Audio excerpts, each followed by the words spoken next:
her, and now she's leaving office.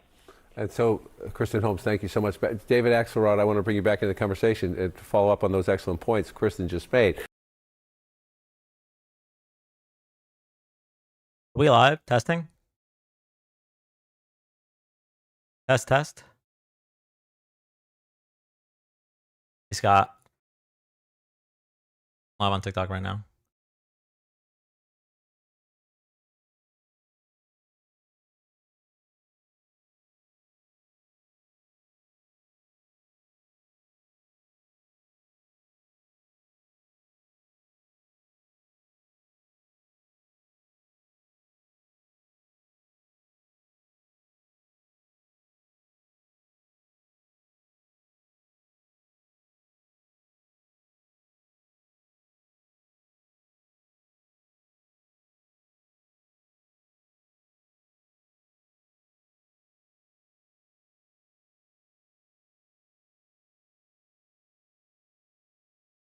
Hey, everybody. And a lot of stuff to talk about.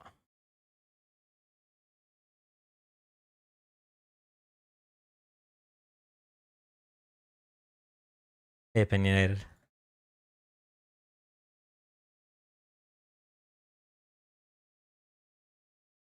Anastasia. Hey, Chasing. Hey, Chris.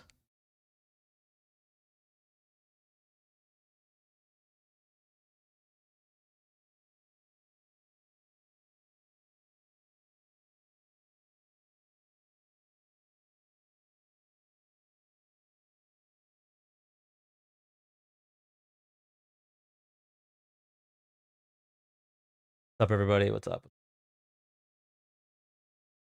Abbott next, please. I don't see that happening, but that would be nice. So we will wait now and do a lot of reporting on what that next chapter might be. David Axelrod, Shermichael Singleton, thanks so much. Kristen Holmes as well for hustling on the breaking news. And more on that breaking news ahead. I'm going to talk to one of the Unlike pills, Voltaren gel. What's up, everybody? Hey, Professional. Hey, Antoine. All right, so we got a lot to talk about. Also, if we might do some debates, we'll see. Watching Republicans spin the new post in the news is my new pastime. Hey, Dinah. Hey, everyone. Hey, Addie. Hey, Hayden. Hey, Rose. Hey, Noel. Hey, Moxie. If we're dreaming at next resignations, go big, go Trump. Okay, so just today, this just broke like a few minutes ago. Okay, MTG is resigning. Now, if you ever needed some evidence that it's the right that's the side of violence, the left has hated MTG for years now, and it's only when she turns her back a little bit on Trump. Just, hey, I really don't like pedophiles. Only when she turns her back a little bit on Trump that she starts getting death threats and she starts getting doxxed by the right. Remember what the right did to Kyle Rittenhouse the moment he said, I don't think I'm going to vote for Trump in 2024 because he's not pro-gun enough. The right bullied him into submission, and he changed his mind within 12 hours. Now we have MTG, who, prior to the situation with the Epstein files, probably top 3 most reviled House members by Democrats. She comes out and says, hey, so I still really love Donald Trump. I just really would like justice for the survivors of the abuse by Epstein and his cohorts. And the right turns on her so vehemently that she's resigning. Absolutely insane what is going on the right. And that's not even scratching the surface with the other turmoil in regards to the Shapiros versus the Fuenteses and stuff like that. Thank you everybody for the heart me's. We're gonna try to get back to at the very least Friday, Saturdays for now, and then slowly ramp up as we get closer to the midterms. Is it that, or is she running for a different seat in 2026? She hasn't announced anything yet. From flirting with Mamdani today. So that was a very interesting meeting. I don't know who all watched that, but he basically, so Trump had a lot of admissions in there. Trump essentially admitted that sometimes you just say things that are not true in campaigns, and like that's a normal thing. Like he implied it as a normal thing. Bless you all, and may God. CNN. I'll be resigning from office with my last day being January 5th, 2026. And I look forward to seeing many of you again sometime in the future. May God bless you all, and may God bless America. That just moments ago, the Republican Congresswoman, the mega favorite, Marjorie Taylor Greene, dropping that bombshell, saying she is leaving in the middle of her House term.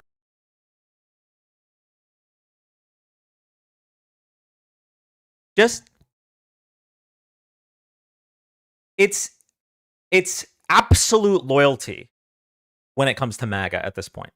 Absolute. MTG pushes back against Republicans that don't want to release the Epstein files. She gets doxxed, she gets death threats, and she essentially is pushed to resign. We have, when Boebert is planning on voting to release the files, they bring her into the White House to try to bully her into changing her mind. We have Democrats come out. Okay, Democrats come out and say to the military, it is your obligation to disobey illegal orders. And Trump and MAGA heard that, and they said, "Oh, illegal orders, that's sedition, and you should be put to death for even daring question our great dear leader."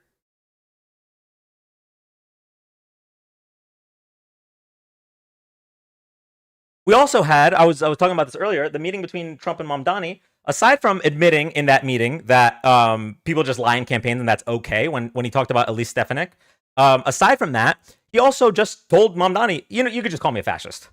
It's easier than trying to explain it.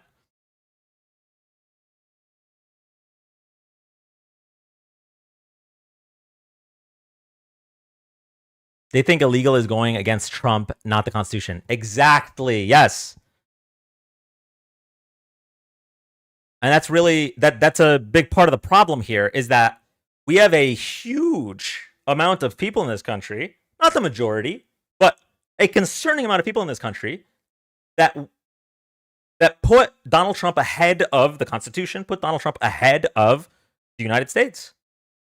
And it's so clear when we have someone like MTG who has voted with Trump, like 99% of the time, has been one of the most vocal advocates for America first and make America great again. And the moment she says, I disagree with the way Republicans are handling the Epstein files, she's pushed to this.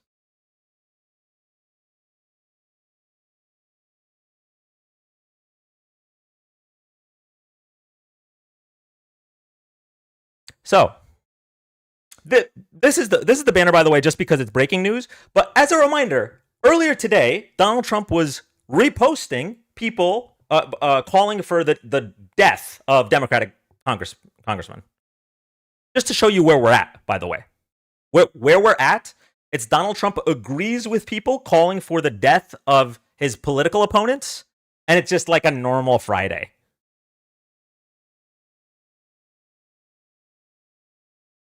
The reality is, if you are pro-Donald Trump, you are anti-America. And if you disagree, feel free to request. We'll talk about it.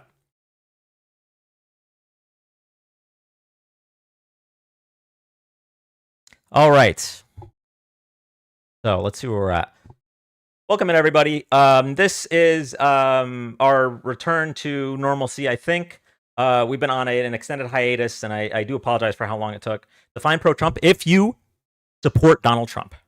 If right now you are not in favor of impeachment, then you're pro-Donald Trump. Because this alone, I could go through so many impeachable offenses. But this alone, he's calling for the death of... Oh, excuse me. He's reposting people calling for the death of his political opponents. If you, right now, if you voted for him, but you're not calling for impeachment, you're pro-Trump. I don't get it. If you voted for Harris, but you're not calling for impeachment, you're pro-Trump. I don't know how else to put it. He wants to kill his political opponents. That's okay with you? That's what I mean by pro-Trump. Okay? I'm tired of this wishy-washy. Well, I'm not a Trump supporter, but I do like some of the things he does. Miss me with that. Fuck off with that. Literally, he has not done a single thing for you. Period. Okay. So anyway, we're done with our hiatus. Thank you everybody that's here. If you are here for the first time, make sure to drop that follow. Just right next to my name. Make sure you're still following. Make sure this is the right account. I do have 3 accounts, so just drop a follow if you haven't already. Thank you, thank you, thank you. All right.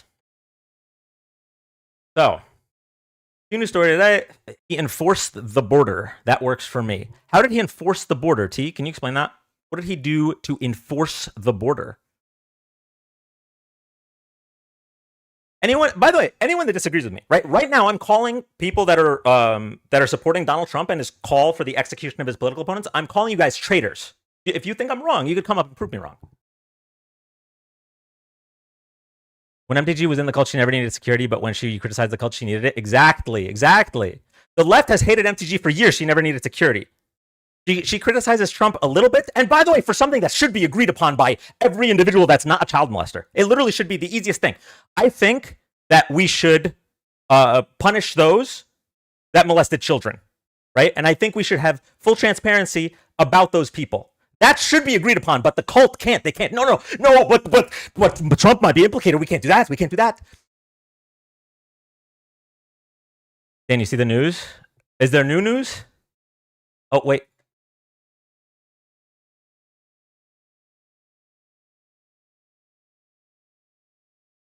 MTG resigning. Fickleus, I love you, but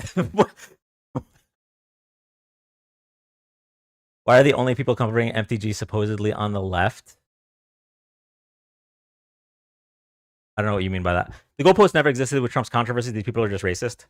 Oh, yeah. Okay. By the way, I took a 1-month sabbatical, right, to get my head straight and make sure I wasn't just getting too deep into the politics. I still stand by my statement that if you still support Donald Trump after the first few months of his presidency, if you still support him, you're one of 4 things. You're either racist, misogynist, Nazi, or child molester. One of those 4. There's nothing else. I didn't lower your prices, except eggs, which, by the way, that's not what he did. In fact, he fired people that would have been watching for the bird flu. So that spike in eggs potentially was caused by him. But he didn't lower your prices. He didn't lower your taxes. He didn't. The illegal immigration situation is not helping you. What would the raids on like just children and mothers at their immigration hearings? That's not helping you.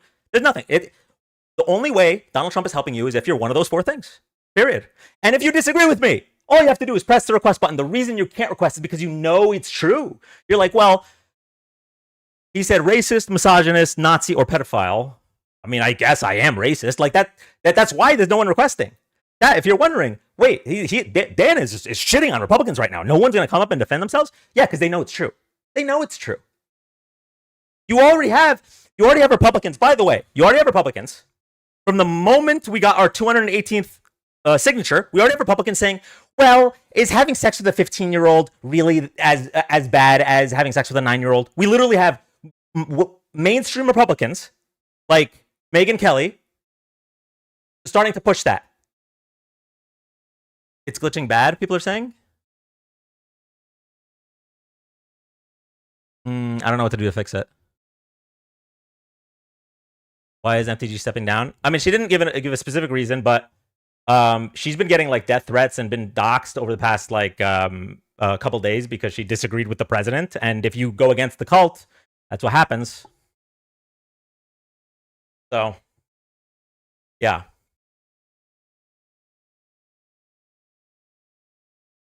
So, as a reminder, Trump administration has been just blowing up ships in the Caribbean, no due process, and no evidence that these ships were carrying illicit substances, that these ships were enemies of the United States. None of that. The UN has already condemned these things as illegal. The UK just came out and said we're no longer going to share intel with the United States because we don't want to be party to war crimes, right? So a few Democrats, particularly veterans in Congress, come out and say, if you're in the military, it is your duty to disobey illegal orders. The president might be immune, but you're not. If you follow through with an illegal order, you can still be charged. So they come out and say, you should disobey illegal orders. They literally said illegal orders. You should disobey illegal orders. And Donald Trump reposts people calling for the death of those Democrats, his political opposition. He's saying it's sedition and treason that's punishable by death. Okay? So the president of the United States is calling for the death of his political opposition.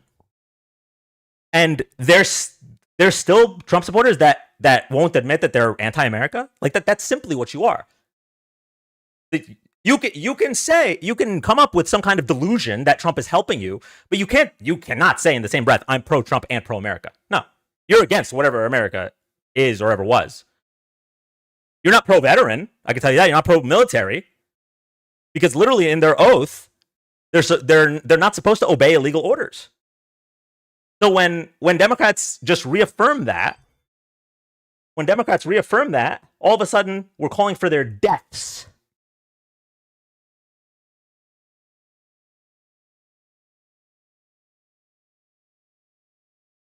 Okay. Them sounding the alarms is giving something else is up. Let's not forget MTG assisted the writers on J6. She's every bit. Oh no! Hold on. Don't get me wrong. MTG is a garbage person, but she is one of the only people, right? We've talked about this before, right? Where your line is, okay? As a human and as an American, where your line is. Now, my line came back in 2015 when Trump said that he couldn't be his trial couldn't have a judge of Mexican descent because it would be a conflict of interest because he's Mexican, even though number one, he was born in Indiana, and number two, how would that be a conflict of interest? Howdy ho, Mac. That was my line in 2015. There were some people whose line was the grab him by the pussy, right? In 2016, that came out. There were some people whose line was January 6th. That was a lot of people's line.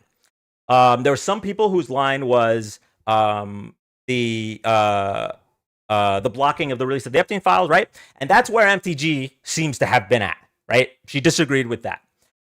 So at the very least, don't get me wrong, her line is she's already way too far. But at the very least, she's ahead of the people that are still currently okay with child molesters. They're just like, well, if it's my cult leader that's molesting children, that's okay.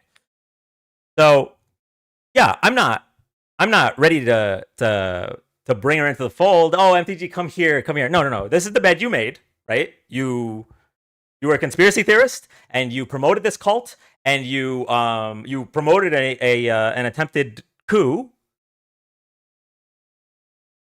When you lie with dogs, you get fleas. Is that what it's called? Yeah. So I'm not ready to give her cover, but I'll give her credit. She's at the very least. This is what the bar is so far beneath hell now. The bar is I am praising somebody for being anti-child molester. Like one would think that would be resigning from. No. She hasn't left the Republican Party. She's just not running for re-election. But yeah, one would think that this would be, that's like the gimme. In fact, that used to be in internet culture, it used to be like, yeah, throw pedophiles into wood chippers, and it's like, yeah, that's everyone's opinion. No, apparently it's not. It's not actually. Just being anti-child molester is not an opinion that is universal. I thought it was just like all of us and then the child molesters. No, there's like a big portion of people that are just cool with the molestation of children. And it's called the Republican Party, it seems. You would think it would be common sense? You would. Relatively niche, I fear. Yeah. Dude, the GOP Speaker of the House in the 2000s was a child essayer. This is who Republicans have been. Yeah, I mean, I had a whole Chrome. You know when I have Chrome and it's like a million tabs. It was like 17 tabs of Republicans, and there was a law that they needed to they wanted to put in windows in middle school bathrooms so they can make sure that trans kids weren't going to the wrong bathroom. And it's like, okay, why are we looking at children's genitals in the bathroom? Republicans. There was the other Republican who intervened when their family member was had charges for statutory rape, and then they intervened to change the law, and they said, okay, well, if you're an adult and you have sex with someone under 18, but they're still in high school and you only 2 years older, that like they literally carved out a law to change it. They don't care. They don't care. And now we already have the moment Rep. Grijalva was sworn in, right? And now it's clear, right? Mike Johnson literally conceded. He's like, all right, well, just fucking release the files then. And then all the Republicans changed their mind. Then Trump even said, okay, release the files, because now they have a new plan. New plan is we have to redact anything if there's an open investigation. So open an investigation to the Democrats, and then redact anything that's a problem. Easy. Pro play, right? But the moment they got the 218th signature, the moment they got it, we have mainstream Republicans already downplaying if it turns out that Trump was raping 15-year-olds. By the way, TikTok, I'm not saying that's what he did. Don't ban for fake news. This is an if. I said the word if. If it turns out that he's raping 15-year-olds, you have mainstream Republicans saying, oh, it's not that bad because it's not 9-year-olds. Literally, Megyn Kelly said that. Like, they're not like us. Yeah, I read the comment earlier, but literally, like, this is beyond a difference of opinion on policy. Like, can we, at the very least, vote out all the child molesters first, okay? And the people protecting child molesters. Let's get that out of the way, and then we could talk about, like, taxes and shit. One would think that would be easy.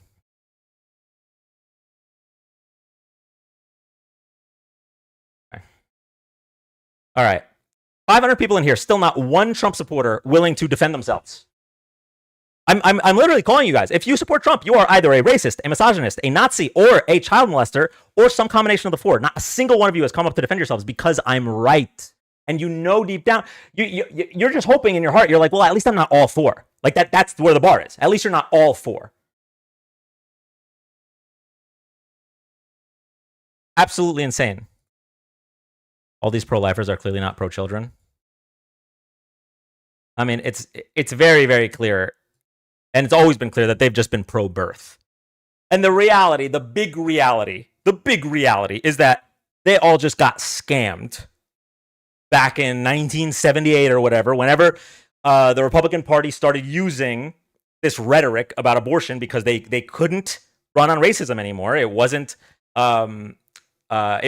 good in general elections to run on racism. So they're like, all right, how do we win these Southern racists?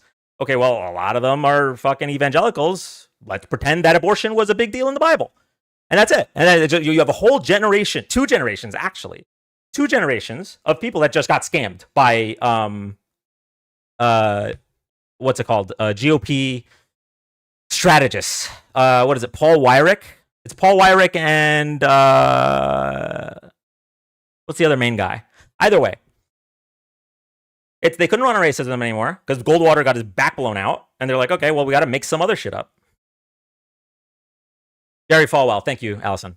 Paul Weyrich and Jerry Falwell are the only reason that Republicans care about abortion. Prior to that, the only Christians that cared about abortion were Catholic. Evangelicals didn't care. And it was not like a political issue. I missed your rants, Dan. I miss doing them. Thank you, Aaron. Okay. Oh, by the way, if you disagree with anything I'm saying, literally all you have to do, press the little blue person, pink person button. Thoughts on the press conference Trump had with Mom? Happy to see you. Thank you, Allison. Yeah, I've only been live twice in like a month, but I really needed it, and hopefully we're back to regularly scheduled programming. We do have debates tomorrow. We're going to be collabing with Erica. For those of you that don't know, I'm sure she's probably a big star at this point. Erica Shante. And I don't know if I'm live Sunday, but definitely we're going to try to do Fridays and Saturdays from now on, and then keep growing as we get closer to the midterms. The biggest lives that we ever had were leading up to the 2024 election, so we'll see how that goes. In the meantime, okay, so we're going to do thoughts on Mamdani's meeting, and then we're going to do thoughts on Epstein list thoughts. Okay. Thoughts on Mamdani's meeting. I watched the whole meeting, or not the meeting. I watched the post meeting because the meeting was closed press. I watched the whole post meeting, and first of all, I think a lot of MAGA are not going to be cool with the way Trump spoke about Mamdani. He said that he was a reasonable person. He said that he didn't think he was a jihadist. And he said that he was going to help Mamdani make New York great. And that's a lot. I think they're going to crash out. Oh, they are. A lot of them are already.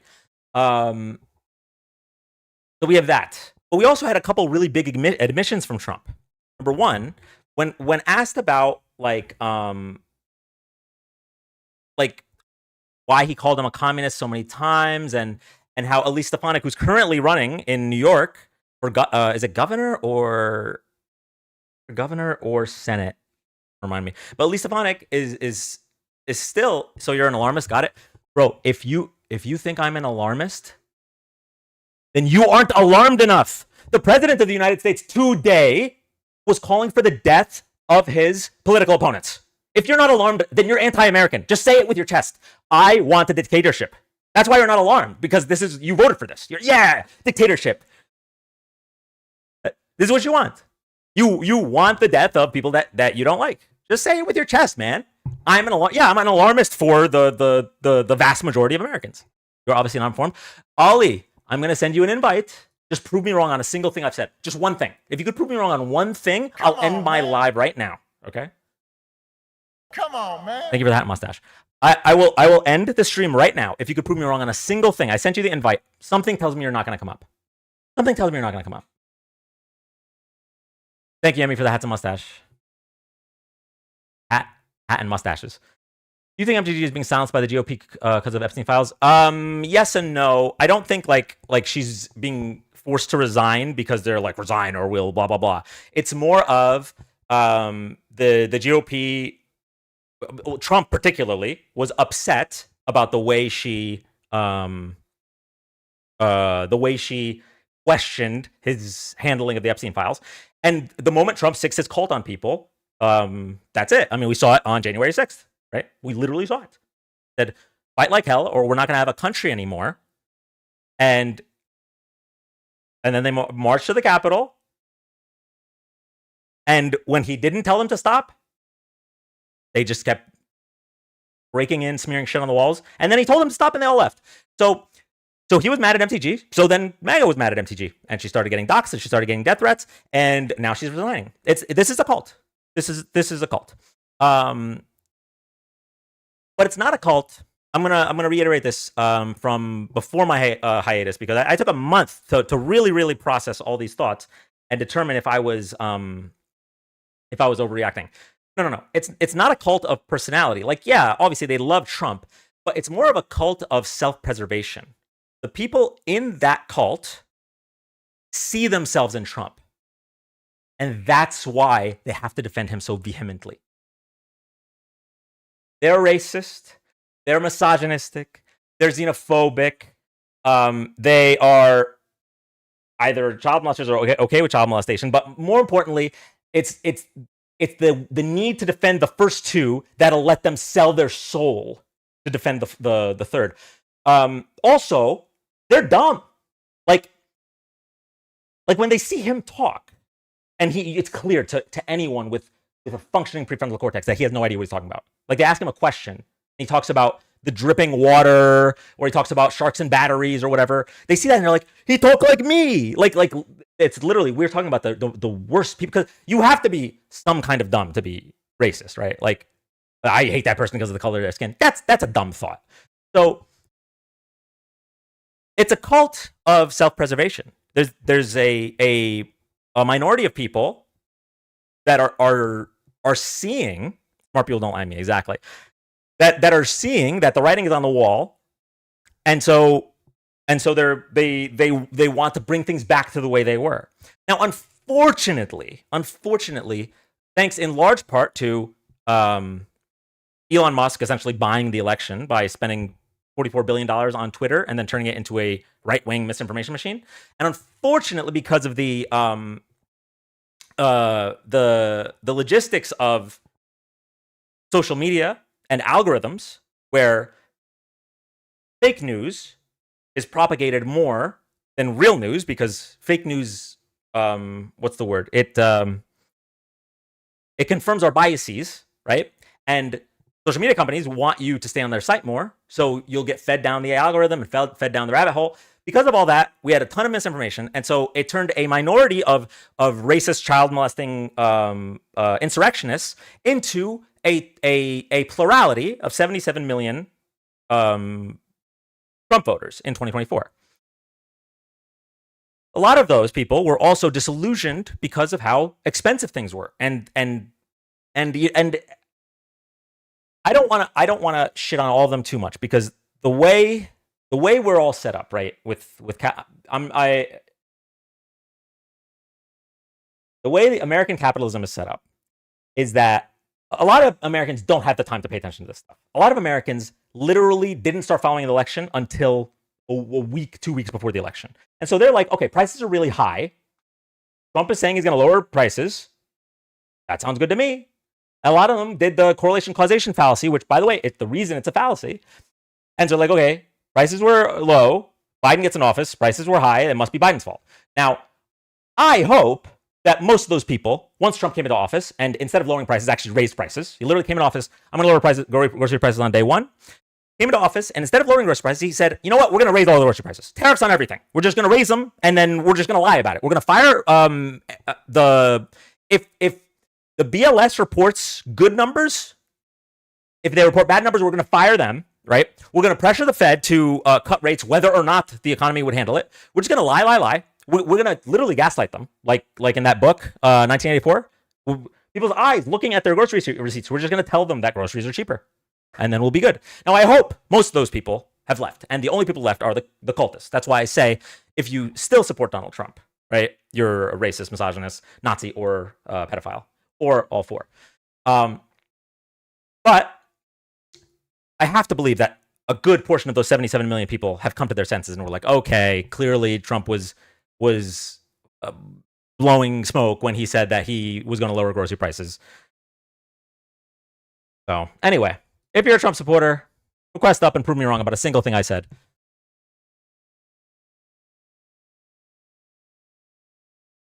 He was blowing something. Oh, yeah. We're going to talk about Bill Clinton's penis in a moment. Hi, welcome up. Hey, I'm not going to be too long. I just have a couple clarifying questions. Don't you think it's possible that the way Trump has handled this has made it seem like it's way worse than it really is? Like, he could be mishandling this to the point where it looks like he's a predator, but he's really not. But he's just handling this so bad. So are you saying that there's a chance that he is so incompetent that he's just making himself look like a child molester? I would rather that than him actually be one. You see where I'm coming from? I would much rather that than him actually be one. To be clear, me too. But I also don't think either of those should be president. Either a child molester or someone so incredibly stupid that they make themselves look like a child molester. It's probably both. But yeah, I mean, given the choice. So what you're referring to is something known as, I think it's Hanlon's razor. Give me 1 second, chat. Yeah. Razor. Hanlon's razor is an adage stating, never attribute to malice that which is adequately explained by stupidity. Now, Yeah. So I would say that Hanlon's razor probably applies to his tariff policy. I would be shocked if Trump came into office and said, tariffs are going to fuck this country up, and I'm going to do it anyway. No, I think he's just light speed stupid and super confident in his stupidity. But as for the Epstein files, no, I don't think you can be that bad at managing something that you're not guilty of. Right. Okay. That's the thing. The clock is ticking right now. I think it's 29 more days, so it's like a Christmas countdown till we get. It's like a Christmas countdown because we're going to get it soon enough. Well, I don't know. The thing is, I don't know that we're going to get anything of relevance because we have the Justice Department saying that they're going to redact any name that is either involved in a current investigation or is deemed innocent to protect them. So who's deeming innocent here? Who are the ones that are deeming innocent and involved in an active investigation? So you could just open investigations to protect certain people. Like, this makes no sense. This Right, is their and next that's play. what. The first play was we're not going to swear in Rep. Grijalva because she would be the 218th vote. That was the first play. And they shut down the government in part because of that. When it looked like that wasn't going to work, the second play was, okay, well, let's just talk Lauren Boebert, into changing her mind, right? Because we have the majority in the House. What are these Thomas Massey we're not going to get, but these three women, we can probably work on them. And they go to Lauren Boebert, and they bring her to the White House, and they try to convince her to change her mind. She doesn't. They're like, okay, fuck, all right. So then, shutdown ends, and it's clear that the Epstein thing is going to get voted on very soon. So what do? They immediately reverse course, and now pretty much all the Republicans vote for the release of the Epstein files. Trump says release them. Why not?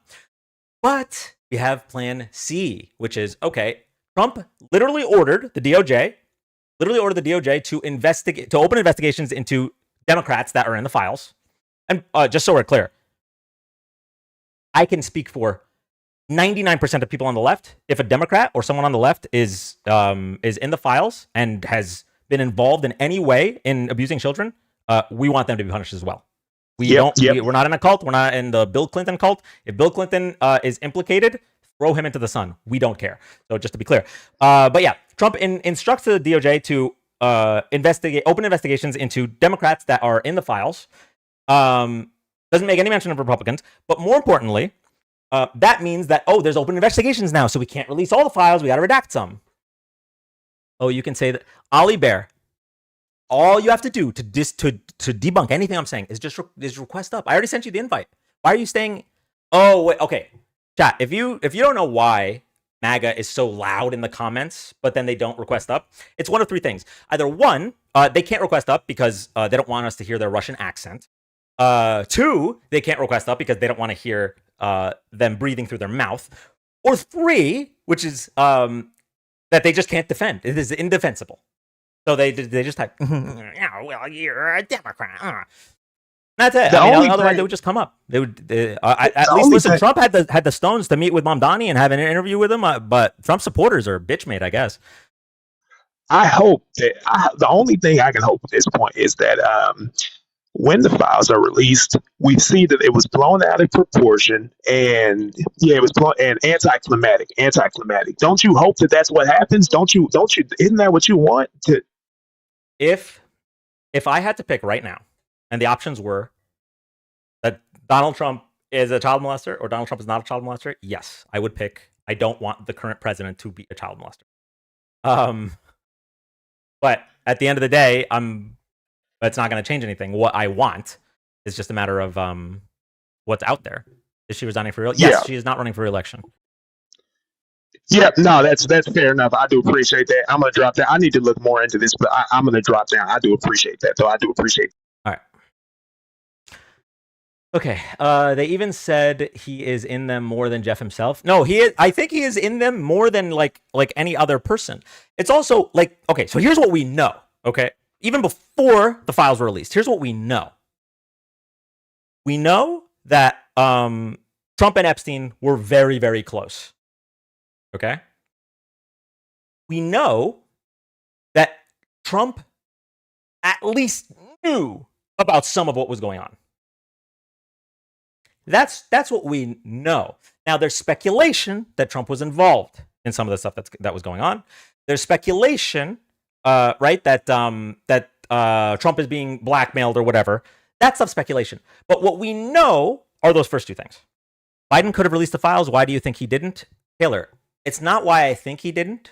It's I know why he didn't release the files. Okay? This is just simple Google search because there's so many Trump. I'm not saying you're a Trump supporter, but there's so many people coming into the chat the past few lives and saying Biden had the files for 4 years. Why didn't just Google it? Why didn't Biden release the files? Super easy. Reason number one is that there was there was multiple open investigations, including Ghislaine Maxwell, the number 2 perpetrator of the Epstein case, right? So there's open investigations. You can't release files of an open investigation. Number 2, there were still open investigations leading into the election.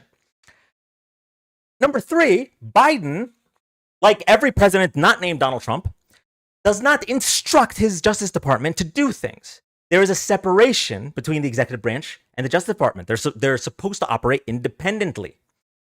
So we can't just say, Trump's in the files, release them, even if he wanted to. Okay? Now, when the Trump administration came into power, Democrats weren't clamoring for the files to be released yet. Do you want to know why? Because we had people like Kash Patel and people like Mamdani came in and said that there were the list was sitting on our desk. We had Kash Patel saying that they're going to release all the files soon, and that was in February, right?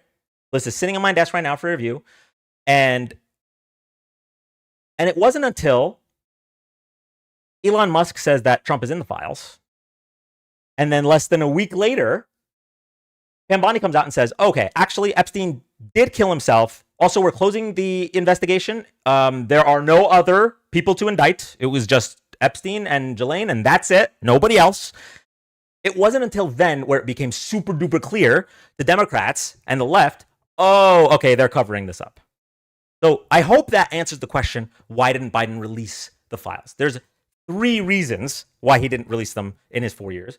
And then if you ask, well, why do Democrats care now? First of all, Democrats did care back then. The left were the main people. Actually, the left and the right pretty much agreed that Epstein didn't kill himself. But the left were the main people that were calling for a review of the security tapes of the prison. And that all happened, by the way, during Trump's administration. Also, as a reminder, the whole reason that Epstein was free after, 2008? 2008, he gets a sweetheart deal from Acosta, the district attorney, that Trump then later had in his administration. That's the only reason that he was even free post-2008.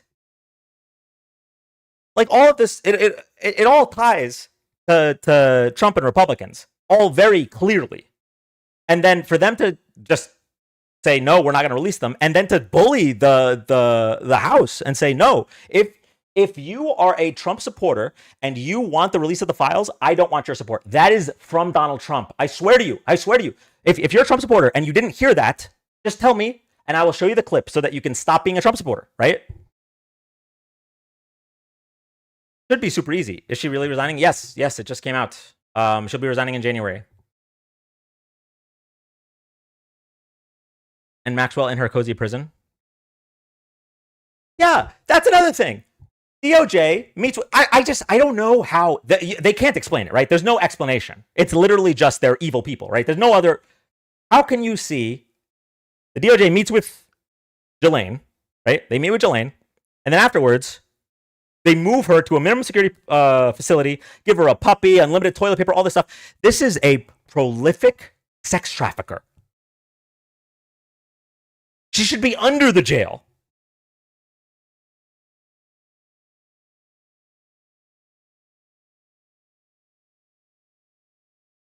Okay, so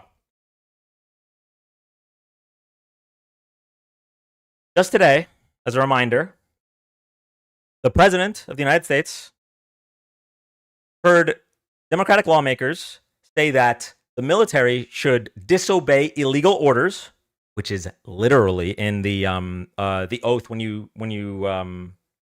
enlist, right? The military should disobey illegal orders. Trump heard that, and he reposted. I can't call them tweets. He reposted people calling for the death of those lawmakers, the hanging for sedition. President of the United States openly calling for violence against his political opponents and execution of his political opponents. If you're pro-Trump, you're anti-America. That's it. It's not a question. It's very clearly you're not pro-Constitution. Prove it. Prove what I just said. Here, hold on.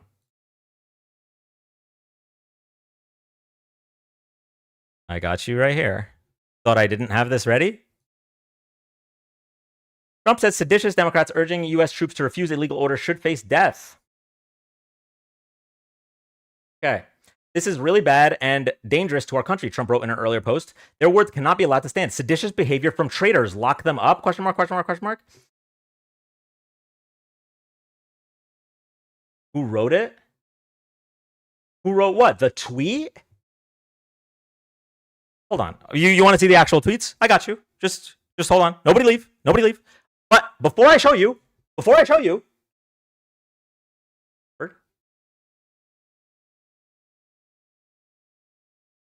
oh, I'm sorry, everybody. Wait. That's my bad.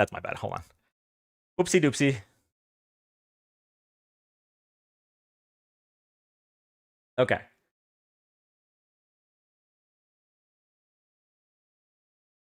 To be clear, does the president want to execute members of Congress? No. The White House faced questions about President Donald Trump's social media posts saying Democratic... Really quick, the guy that said prove it, once I prove it, you're going to denounce this and be pro-America, right? And be anti-Trump. Is that correct? Dustin, I want to set the goalpost before you can move it. When I prove that Donald Trump was reposting people calling for the death of his political opponents, when I prove that to you, Dustin, will you denounce Donald Trump and join us on the pro-America side? Set the goalposts really quick. I don't want you to be able to move it and say, well, blah, blah, blah.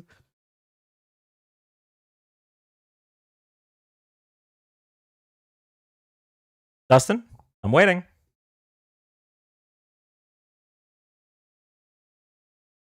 LOL, he already moved it. He already moved the goal. LOL, getting all worked up. Dustin, wait. Okay, hold on.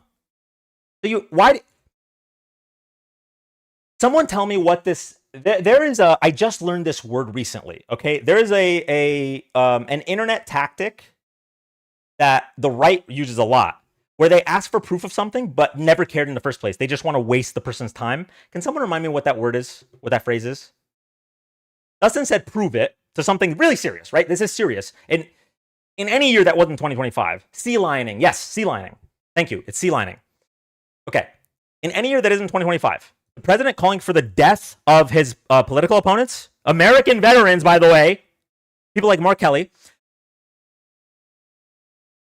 This is big news, right? He says, prove it. I'm hoping that when it's proved, he will be like, oh shit, okay, I am anti-Trump officially, right?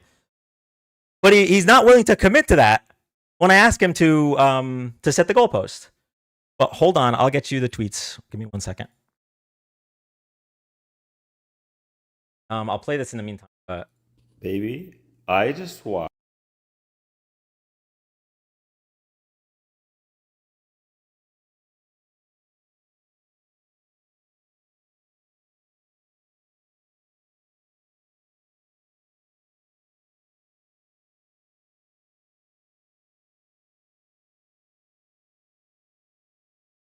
Lawmakers should face execution for telling members of the military to refuse illegal orders. You can refuse illegal orders. You can refuse illegal orders. You must refuse illegal orders. Trump reposted an article about a video released by 6 Democratic lawmakers with military or intelligence backgrounds, and said in another post, quote, seditious behavior punishable by death. Senator Alyssa Slotkin. Senator Mark Kelly. The lawmakers, including Senators Alyssa Slotkin and Mark Kelly, said the Trump administration was pitting the U.S. military and intelligence community against the American people and threatening tenets of the U.S. Constitution. They did not refer to any particular incident or scenario and did not provide any.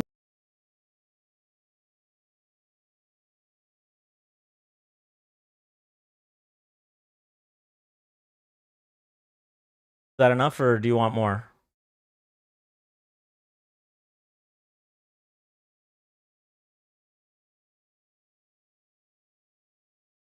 Also, really quick, super quick. This is a what's the thing where like you say something, if you like you're autistic and you say a thing that that you like saying. So what did they do for him to say that? Dustin, they told the military that vocal stem. Yes, vocal stem. When I said, have you had enough, or do you want some more? Or I said, is that enough, or do you want some more? That reminded me of the Digimon episode where Anjumon is fighting Myotismon. He says, have you had enough, or do you want some more? Or something like that. Anyway, what they said was they were going to, the military should disobey illegal orders. Okay? Disobey illegal orders. I'll play the video, actually, if you'd like. I'll play the video. Thank you, Miles. Thank you, yes. The military members can get jailed for not refusing illegal orders, by the way. Yeah. Unlike the president, who is immune, right? The Supreme Court granted him supreme immunity. The military, if they obey illegal orders, can face consequences. So Democrats were just reminding them about that, and that was enough to call for their deaths. Dustin, how do you feel about that? Come on, man. Thank you, Zazu. What orders were illegal? Ah, okay. What you're doing now is you're moving the goalpost. They're saying to disobey illegal orders. Your response shouldn't be, well, what illegal orders? Your response should be, that seems fine to me, right? You should be okay with disobeying illegal orders. But now you're asking what orders were illegal. Any illegal orders. I can give you an example of something that is likely an illegal order. Shooting, blowing up a ship in the Caribbean with no evidence or any due process, right? That's probably illegal. But it also, it makes sense to tell somebody to disobey an illegal order before the order is issued. I don't know if you like MAGA can figure that out on their own, but if a guy really likes to say he could do whatever he wants, which is Trump, he always says he could do whatever he wants. He even said just today, this is all today news. He said just today about military intervention in Venezuela. He said, hold on one second. Oh, this wasn't today. I'm sorry. This was last week, but still. We're stopping drug dealers and drugs from coming into our country. And I actually told Marco and some of the people, our Secretary of State is doing a great job, by the way. I said, go to Congress and let them know we're not letting drugs come through Mexico. We're not letting them come through Venezuela.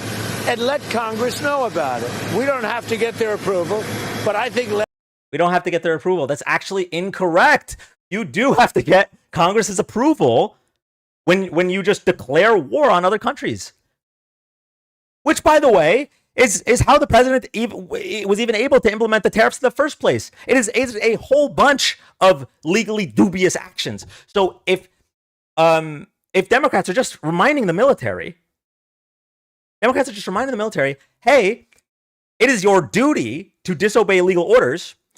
If your first thought is what orders are illegal, I think you're too far gone. Like what else can I say to you? They're saying, hey, you can get in trouble if you do illegal orders. You're already ready to defend Trump. You're like, oh, well, there was nothing illegal.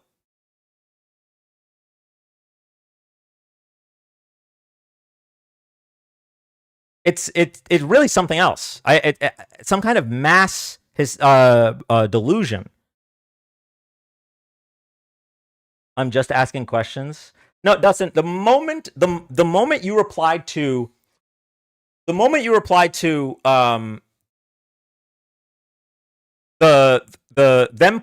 telling the military not to obey illegal orders, the moment you replied with what orders were illegal, it became clear that you're not just asking questions. In your head, you have an agenda that you're pushing. Danny didn't vote. Oh. It is what it is. Didn't military members also accidentally storm a beach off of Mexico? Yes. Okay. Trump. Oh, sorry. Democrats. Illegal orders. I'll play the video. All right.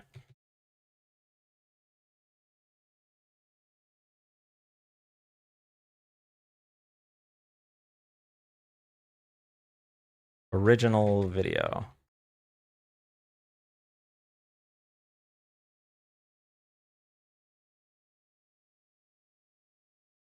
Anyone know where I can find the original video without the news talking about it?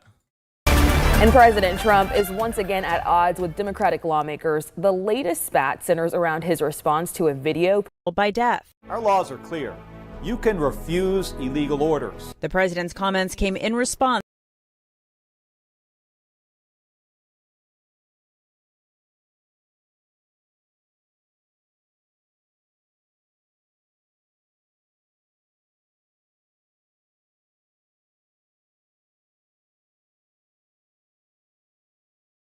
Mark Kelly has it up.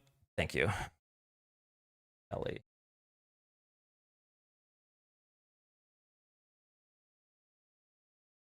On his website or Twitter?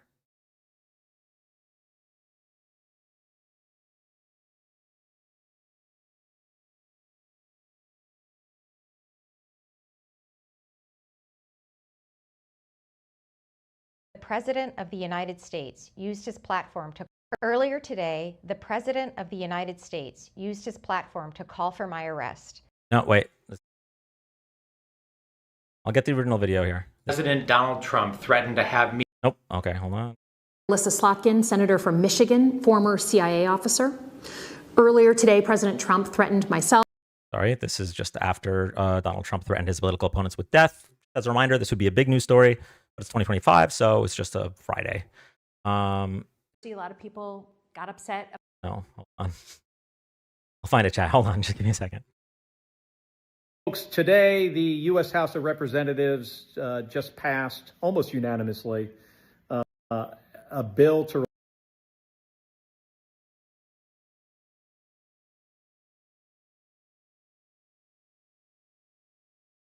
Yeah, I'm only finding the responses. I can't find the original video. I'm sorry. I don't know where it is. On his Instagram?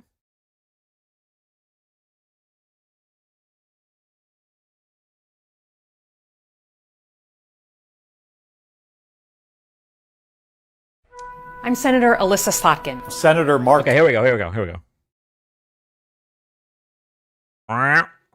Kelly. Representative Chris DeLuzio. Congresswoman Maggie Goodlander. Representative Chrissy Houlihan. Congressman Jason Crow. I was a captain in the United States Navy. Former CIA officer. Former Navy. Former paratrooper and Army Ranger. Former intelligence officer. Former Air Force. Okay, so...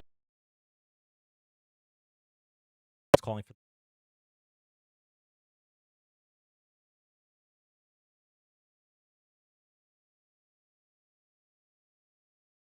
We want to speak directly to members of the military And the intelligence community. who take risks each day To keep Americans safe. We know you are under enormous stress and pressure right now. Americans trust their military. But that trust is at risk. This administration is pitting our uniformed military And intelligence community professionals against American citizens. like us. You all swore an oath to protect and defend this Constitution. Right now, the threats to our Constitution aren't just coming from abroad, But from right here at home. Our laws are clear. You can refuse illegal orders. You can refuse illegal orders. You must refuse illegal orders. No one has to carry out orders that violate the law. Or our Constitution. We know this is hard. And that it's a difficult time to be a public servant. But whether you're serving in the CIA, The Army, Our Navy, The Air Force. Your vigilance is critical. and know that we have your back. because now, more than ever, The American people need you. We need you to stand up for our laws, our Constitution, and who we are as Americans. Don't give up. Don't give up. don't give up. don't give up the ship. Really quick. So, sorry if my mic wasn't working before. So these are all veterans, right? We have also former CIA agent. The Republicans that are now calling for their deaths don't support the military. They don't back the blue. They never had morals or ideals at all. The only thing they stand for is racism and misogyny, xenophobia, transphobia, and child molestation. Those are their ideals. They don't actually care about law and order. They elected a 34-time convicted felon.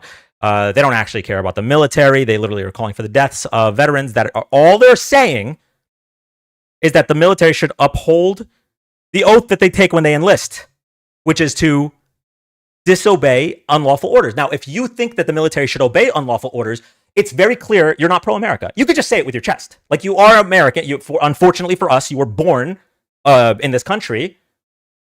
Even though, by the way, being born in this country is something that this administration wanted to take away as a method of citizenship. But unfortunately for us, you were born in this country, but you don't want anything that this country stands for. You want something else. You want a dictator. Very, very clearly. It's if he wants to violate the Constitution, you're okay with it. If you want the military to do illegal actions, you're okay with it. You're not pro-America. You're just pro-Trump. Kind of weird behavior, honestly. Like if you were gonna vote for somebody that, never mind. Okay. Remember how Trump talked about John McCain? He thinks veterans are suckers and losers. Yeah. Actually, I want to be clear. This isn't like the proof. The proof was already a while ago. When Donald Trump said that John McCain wasn't a war hero because he was captured and then didn't apologize, every single person that voted for Donald Trump does not care about the military. Period. End of story. Everything after this is just cherry on the shit cake. It's very clear. When it came out that he called them suckers and losers, like, all of this stuff is news today, right? We're pointing all this stuff out, but like, I don't want people like MTG, for example, to 10 years too late be like, okay, this is a bridge too far. And same goes for the people in chat. Like, if something like that bothers you, but the past 10 years was okay, then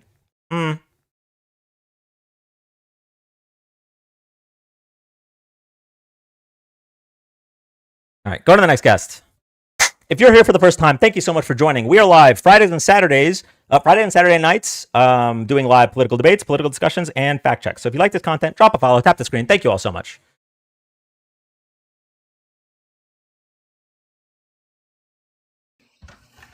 Hello. Hi, welcome up. Hey, can you hear me? Yes, I can. Okay, this is less of a debate, but more of a statement. It's more of a heads up. I'm here from North Carolina. Anyone in Cabarrus County, mainly like Concord and Kannapolis area, ICE is gonna raid through tomorrow. Stay at home. If you can't stay at home and you have to go out, try and go to mom and pop businesses. They cannot raid mom and pop businesses. It is against the Fourth Amendment due to illegal search and seizure. You guys see them, pull your phone out, record them. Make sure they do not bully anyone. Mantena fuerte, mi gente. That's all I got to say. Thank you very much. That actually reminds me, I reposted something in relation to this that I'm going to play really quickly. But thank you so much for coming up. Sorry, I got to... All right, real quick, everybody. This is super important. On his way to work one morning, Abdi noticed an SUV in front of his neighbor Andrea's home. When Andrea came outside, two men approached her. It was ICE. ICE stands for Immigration and Customs Enforcement. If you witness ICE or any law enforcement agents making an arrest in public, it is your right to film the interaction as long as you do not interfere with the arrest. ICE doesn't always respect these rights, and sometimes will target the person filming, so always assess your personal risk before hitting record. If you're not comfortable filming, that's okay. You can still document the arrest by taking notes on what happens or simply bearing witness. This is all scary, but remember, we have rights. When documenting an arrest, film openly and comply with any instructions the agents give you. If the agents tell you to stop filming, you can tell them, I am exercising my right to document this arrest. Abdi let Andrea know that he was there to support her and document the agent's behavior. If the agents ask you to step back, document yourself complying, and continue filming if you feel comfortable. Always keep your camera focused on law enforcement, not the person being arrested or their family members. Showing their identities can make them vulnerable to retaliation. The agents claimed to have a warrant, but it was not signed by a judge.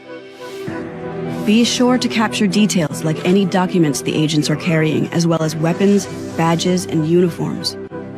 Capture context, such as street signs, landmarks, and any other cameras that are present, but don't stop recording in between shots.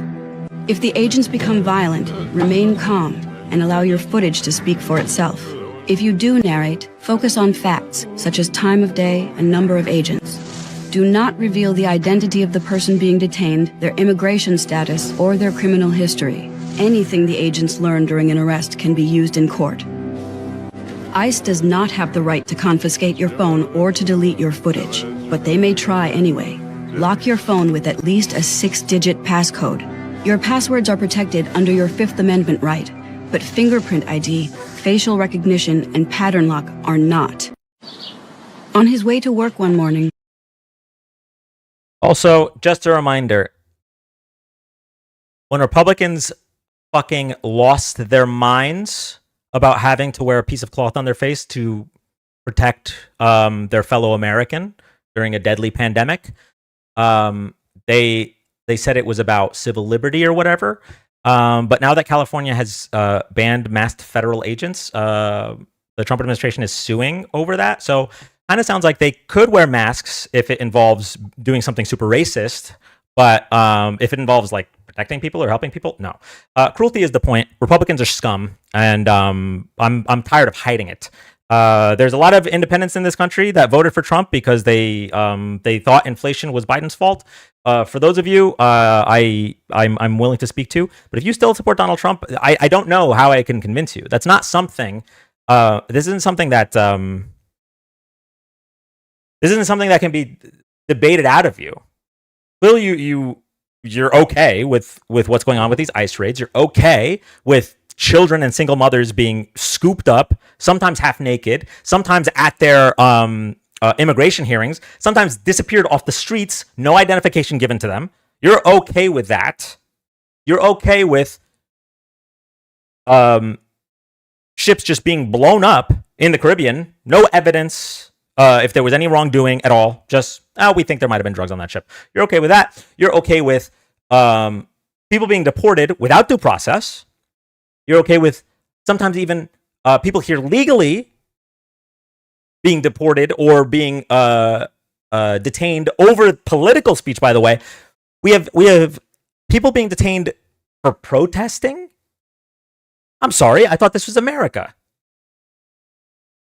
So you're okay with all that stuff. There's not anything that Dan Malik is going to be able to say to you on November 21st, 2025 to change your mind. It's the 30 whatever percent that Trump's floor, right?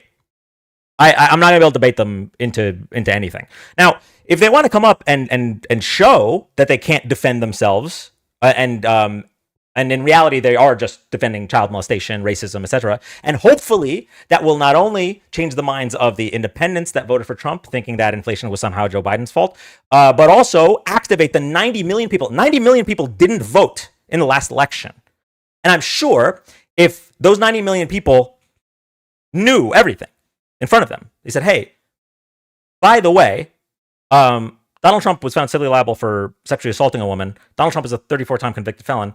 And when he wins, he's not going to lower grocery prices, and he's going to protect child molesters.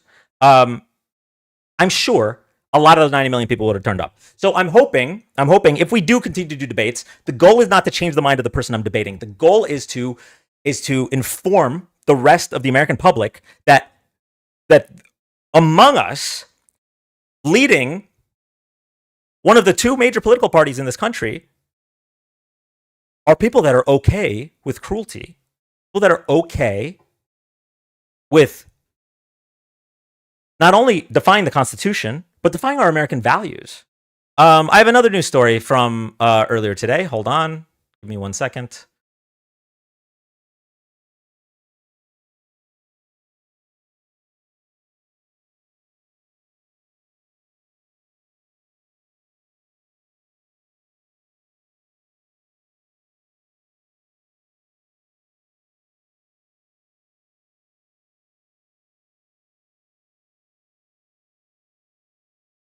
So, the U.S. Coast Guard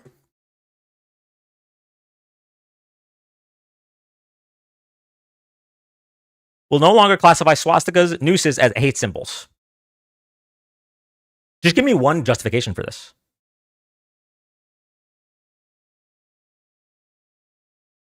Why don't you ever debate MAGA, dude? It's sad. Burt Macklin, MAGA, they don't request up. What can I do if they don't request up? They walk that back? Good. Why was it walked that way in the first place, is my question.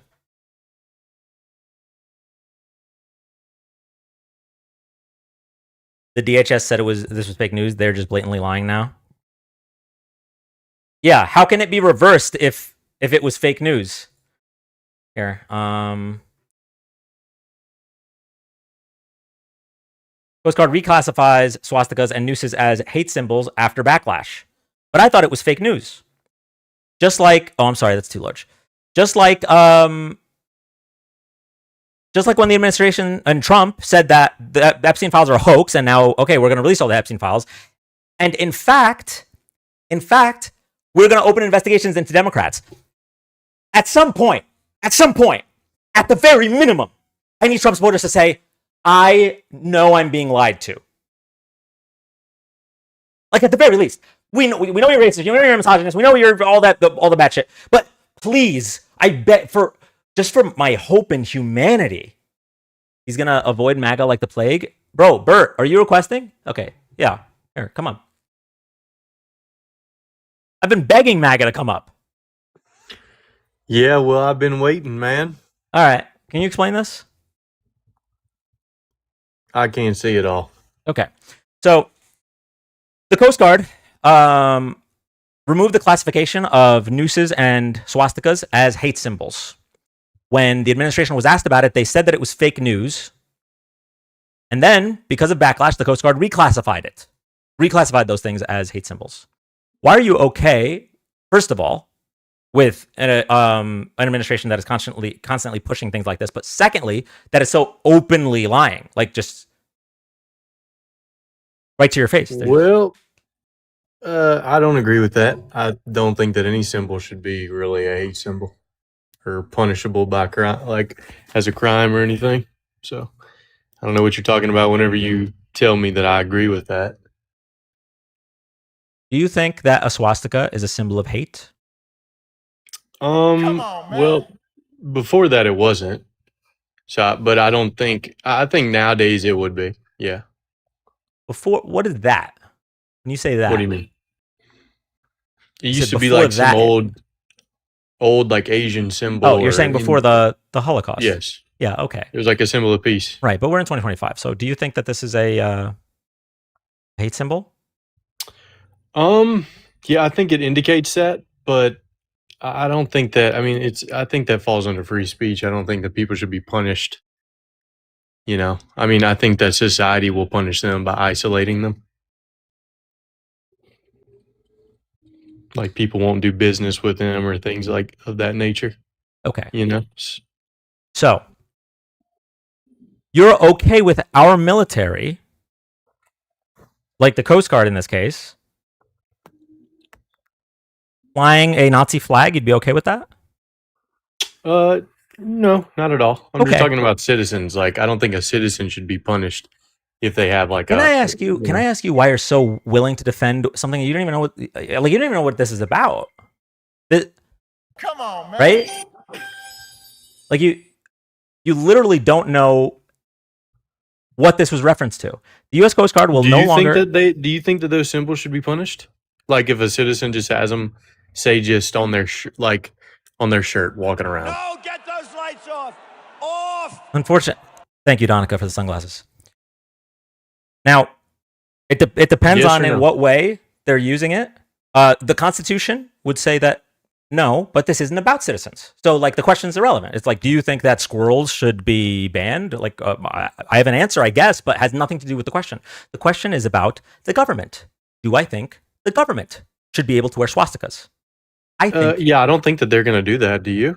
You seriously think so? No, okay, all right. With hold as on. vehement as they are to defend Israel, you think that they're going to walk around with swastikas? Really quick before we go down the. That sounds so absurd. I think you're like purposely trying to be bad faith. No, I need you to stop. If there is a rule that prevents the Coast Guard from flying symbols of hate, right? And the Coast Guard says, okay, actually, swastikas and nooses no longer symbols of hate. Are you okay with that? Like I don't think that they're going to be flying them. That's not what I asked you. I didn't ask you if you think. Okay, Donald Trump says I'm gonna murder all of Tennessee. You don't think he's gonna do it? Are you okay with it? You should be able to just say the word yes, right? Are you okay with that? That was a hypothetical TikTok. Donald Trump did not say that about Tennessee. Are you okay with the military wearing swastikas and posting nooses? Are you okay with that? No, I'm not. But I don't. Okay, I think so you're not okay with silly. it. You're not okay I with think it. it's kind of silly, man. Why would? Yeah, I also think it's silly for the Coast Guard to remove the classification on that. Kind of opens the door to some really horrible shit. But so if you're not okay with it, I don't know why it was pulling teeth. Like, this should have been the easiest thing. Let me ask you a question. Are you okay with how hard the president fought to prevent the release of the Epstein files? Are you okay with that? I mean, I think they're all in on it. So I mean, why is it so hard for you to answer questions? You know, for me, these are all super easy answers.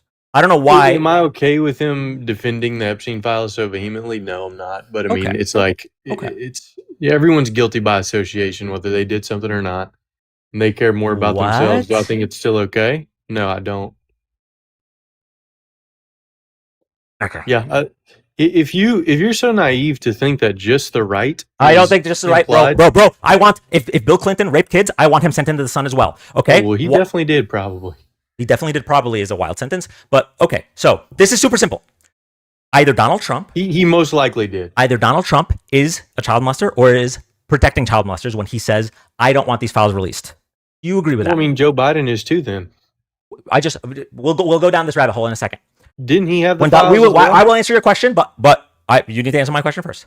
If Donald Trump says, "I do not want the Epstein files released," then that means one of two things: either that he is a child molester or that he's protecting child molesters. You agree with that?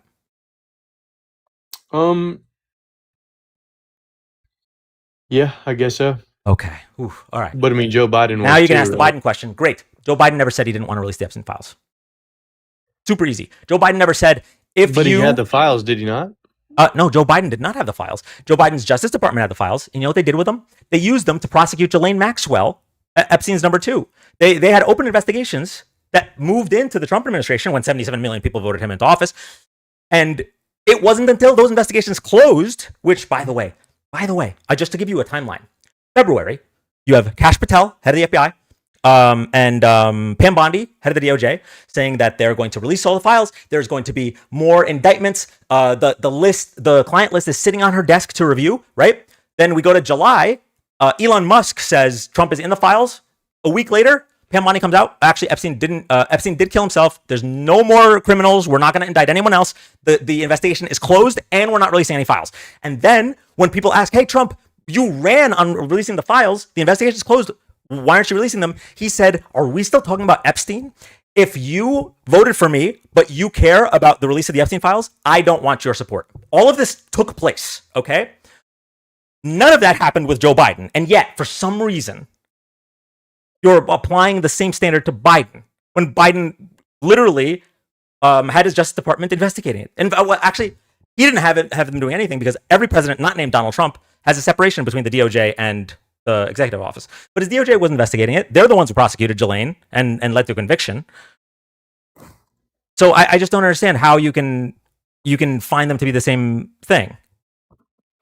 Yeah, no, I disavow Trump for this whole thing. I think it's all pretty stupid. But I honestly, I think Joe Biden might have pardoned him. He might have pardoned Jeffrey Epstein the way he pardoned Anthony Fauci, his son. Who else did he pardon? Jeffrey Epstein's dead, big dog. Yeah, he's not I'm alive. saying he would have. How could you? Oh, he would have. Oh, okay. I'm okay. Sure, I want to be clear. I want to be clear where you are, where your brain is at. I bet that Joe Biden would have pardoned him. I want to be clear where your brain is at. Okay, I want to be clear where your brain is at. So Joe Biden shows no inclination towards pardoning Jeffrey Epstein or anything like that. We have Donald Trump literally instructing his DOJ to interview Ghislaine Maxwell. Okay, thank you, Donica. Interview Ghislaine Maxwell and then move her to minimum security. I just need you to say it with your chest. Donald Trump is protecting child molesters, but I also dislike Joe Biden. That's what you want to say, right? Yeah. Okay. Donald Trump is protecting child molesters, but you also dislike Biden. Okay, great, awesome. Now, do you think that the wearing the tinfoil hat is like an insult?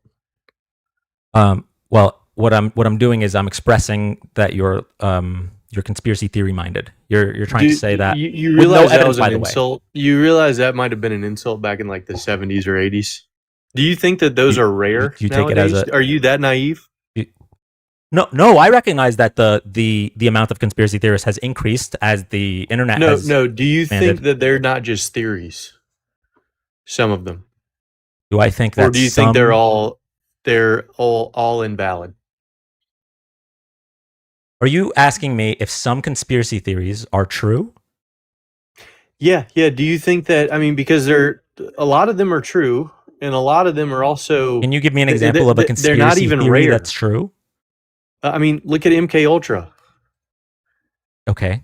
They were dosing a bunch of the public without their... When was that? Can you tell me when that was? In the 60s. Okay. We're talking about 2025, right? Yeah. I didn't wear the tinfoil hat for MK Ultra.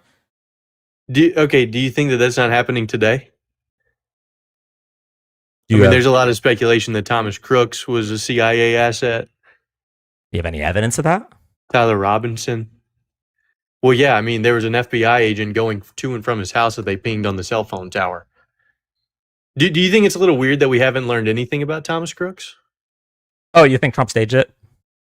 No, I don't think that at all. I'm asking you, do you think it's weird that we haven't learned a thing about him? Maybe there is something hiding it. I mean, we did learn a lot about him. What did we learn about him? Because there was no outrage about that. We kind of just swept that under the rug. What outrage is there? Dude got his head blown off. He's gone. Yeah, and what we learned was that he was that were around him. I want people to be investigating him. I want people to go hard about what happened there. But no one really cares. Bro, the only one going hard is Trump when he sees Bill Clinton. Like, I don't know what else to tell you here. Okay. I mean, if you guys can do conspiracy theories, if you can just make shit up, I will use the actual evidence. Epstein apparently has a video of Trump blowing Bubba, so I'm just gonna believe it now. Like, you guys just believe things without evidence. Fuck it. He was blowing Clinton. Well, no, all this is affirmed.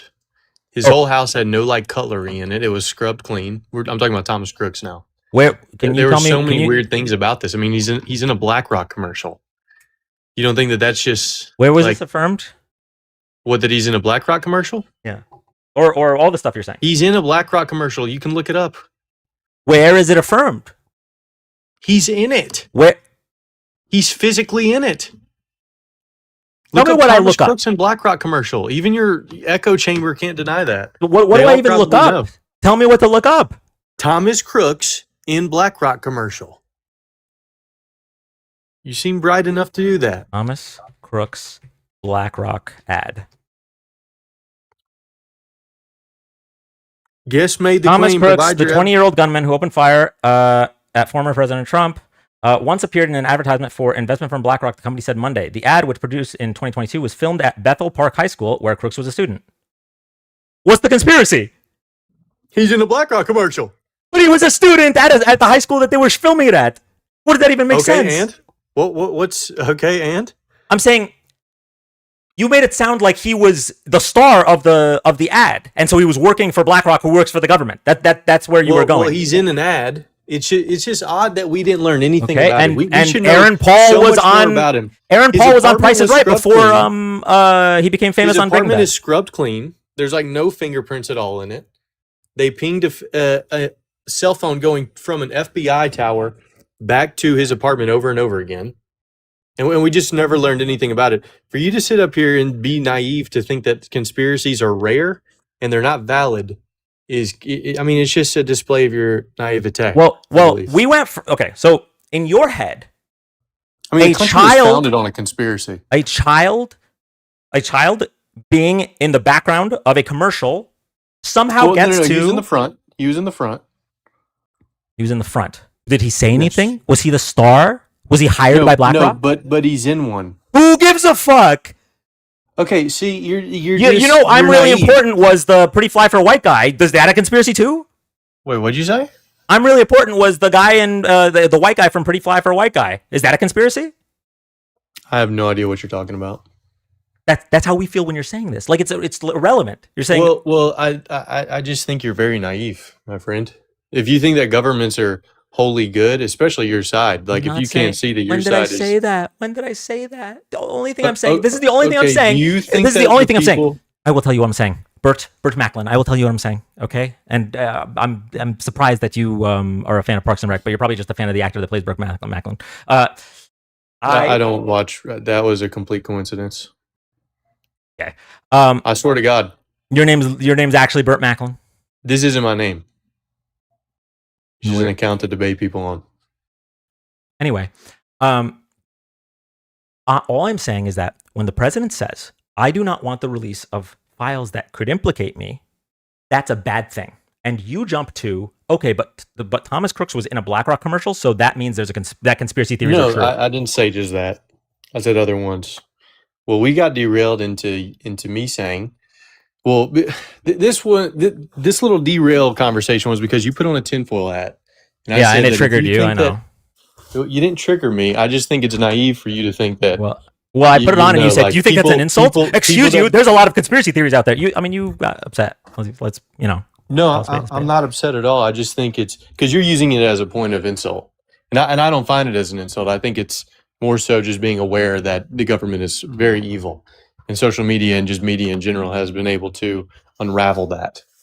So if you think that conspiracies are rare or they're invalid, I think it's just naive. I think that they go on everywhere around us all the time. Based on your vibes and feelings, I understand. I get that. Okay.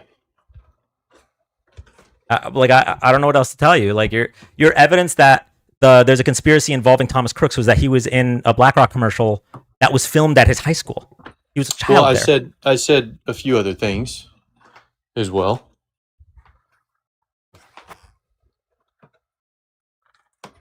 Right? You said his kitchen didn't have cutlery in it? Yeah, it was scrubbed clean. What does scrubbed clean even mean? Utensils or anything? I don't know. Someone obviously was there to scrub it clean. What? No. What is scrubbed? I'm asking you what does scrubbed clean mean? That there's no fingerprints there. Oh, there's no fingerprints at it. There's like it's scrubbed clean. There's no utensils, no anything there for any traces of any DNA of anyone that might have been there other than him.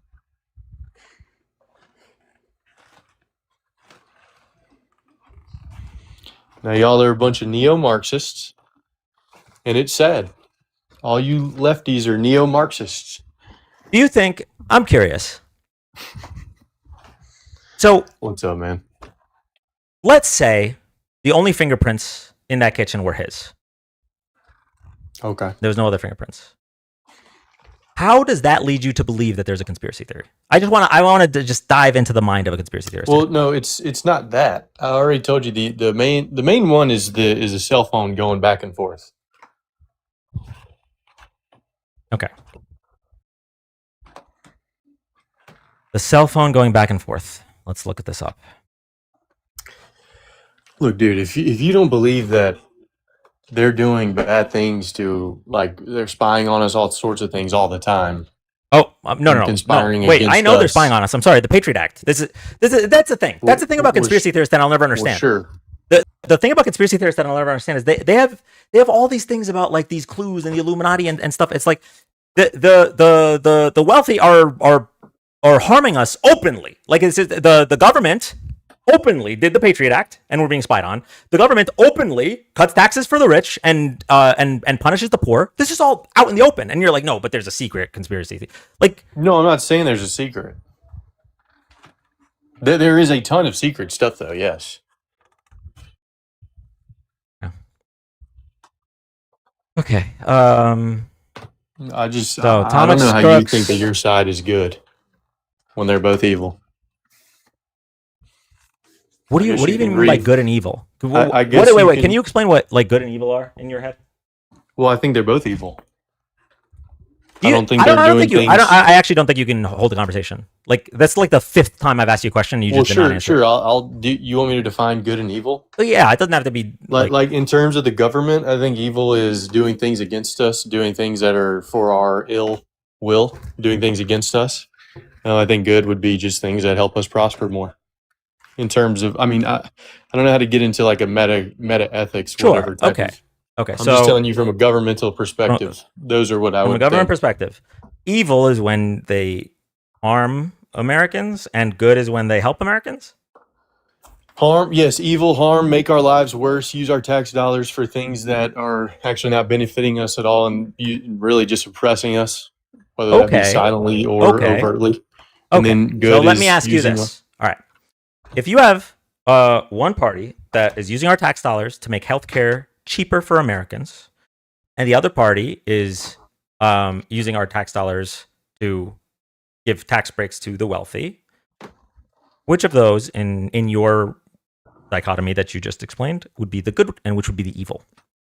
Well, if it was just as simple as saying like, because I don't know the logistics that go into all this. Obviously, I would say healthcare, but then it's like, if everyone has free healthcare, what are the lines going to be if I want to see a cardiologist? Is it going to be 2 years because everyone gets free healthcare? So then everyone just gets especially with the increased anxiety nowadays, everyone's so self-aware and like, well, just let me finish. Mm-hmm. How long is it going to be? Because like, if I did want to get like a doctor's visit, it would take me, even now, with us paying for, our visits to the doctor, it takes me like a month and a half, 2 months. How long do you think it would be if we had just free healthcare for everyone? Do you think it has to be much longer just to get a simple visit? So I don't know the answer, but the answer is available to us because 31 out of the 32 developed countries have universal healthcare. We're the only one of all developed countries have universal healthcare. And they don't have 2-year wait lists for things like this. Also, if you're implying that everyone having healthcare will mean that you're not able to see a certain doctor at a certain time, that means you're admitting that you think poor people should just die, right? Come on, man. Poor people should just die. No, why would I say it? Why would you think that? Okay, so if everyone having healthcare would lead to you not being able to see a doctor, that means you would rather your wait time for the doctor be shorter if it means some poor people die. That's the trade-off that you're making in your head.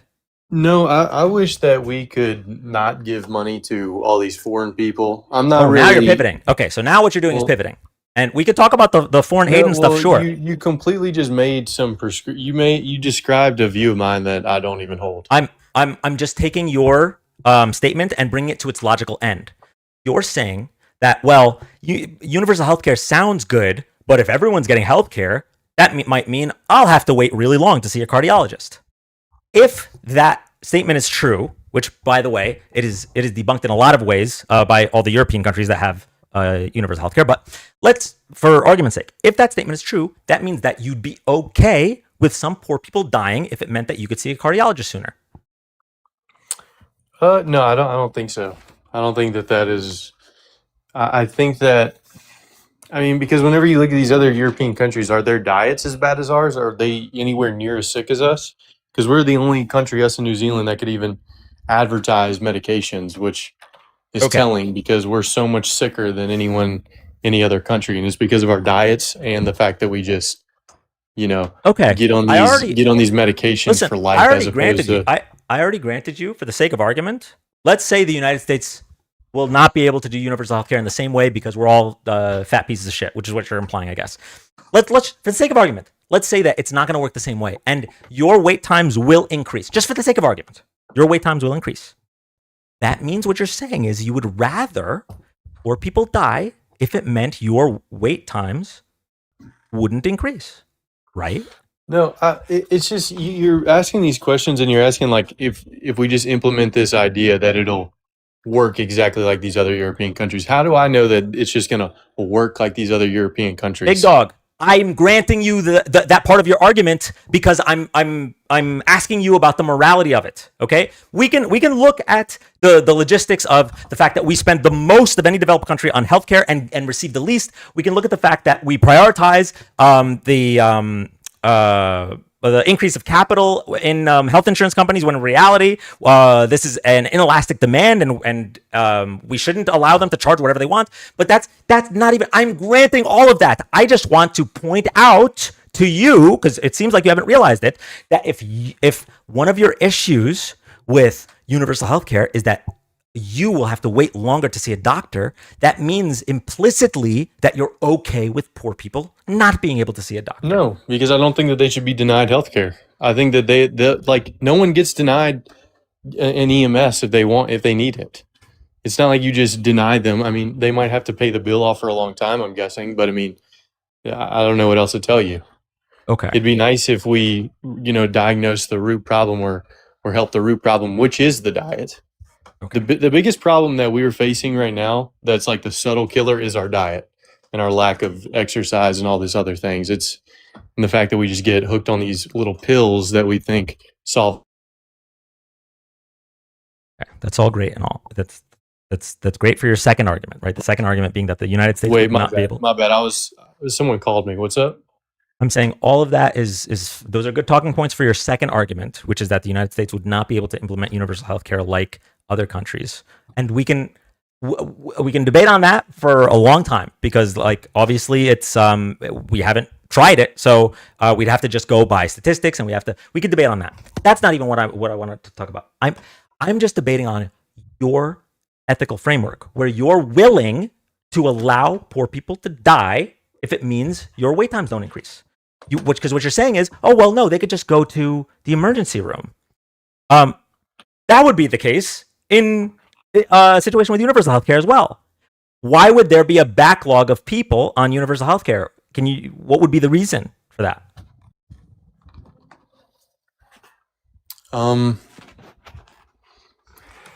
Yeah, I don't know. Yeah, I don't know. I just I don't think your plan works, to be honest with you.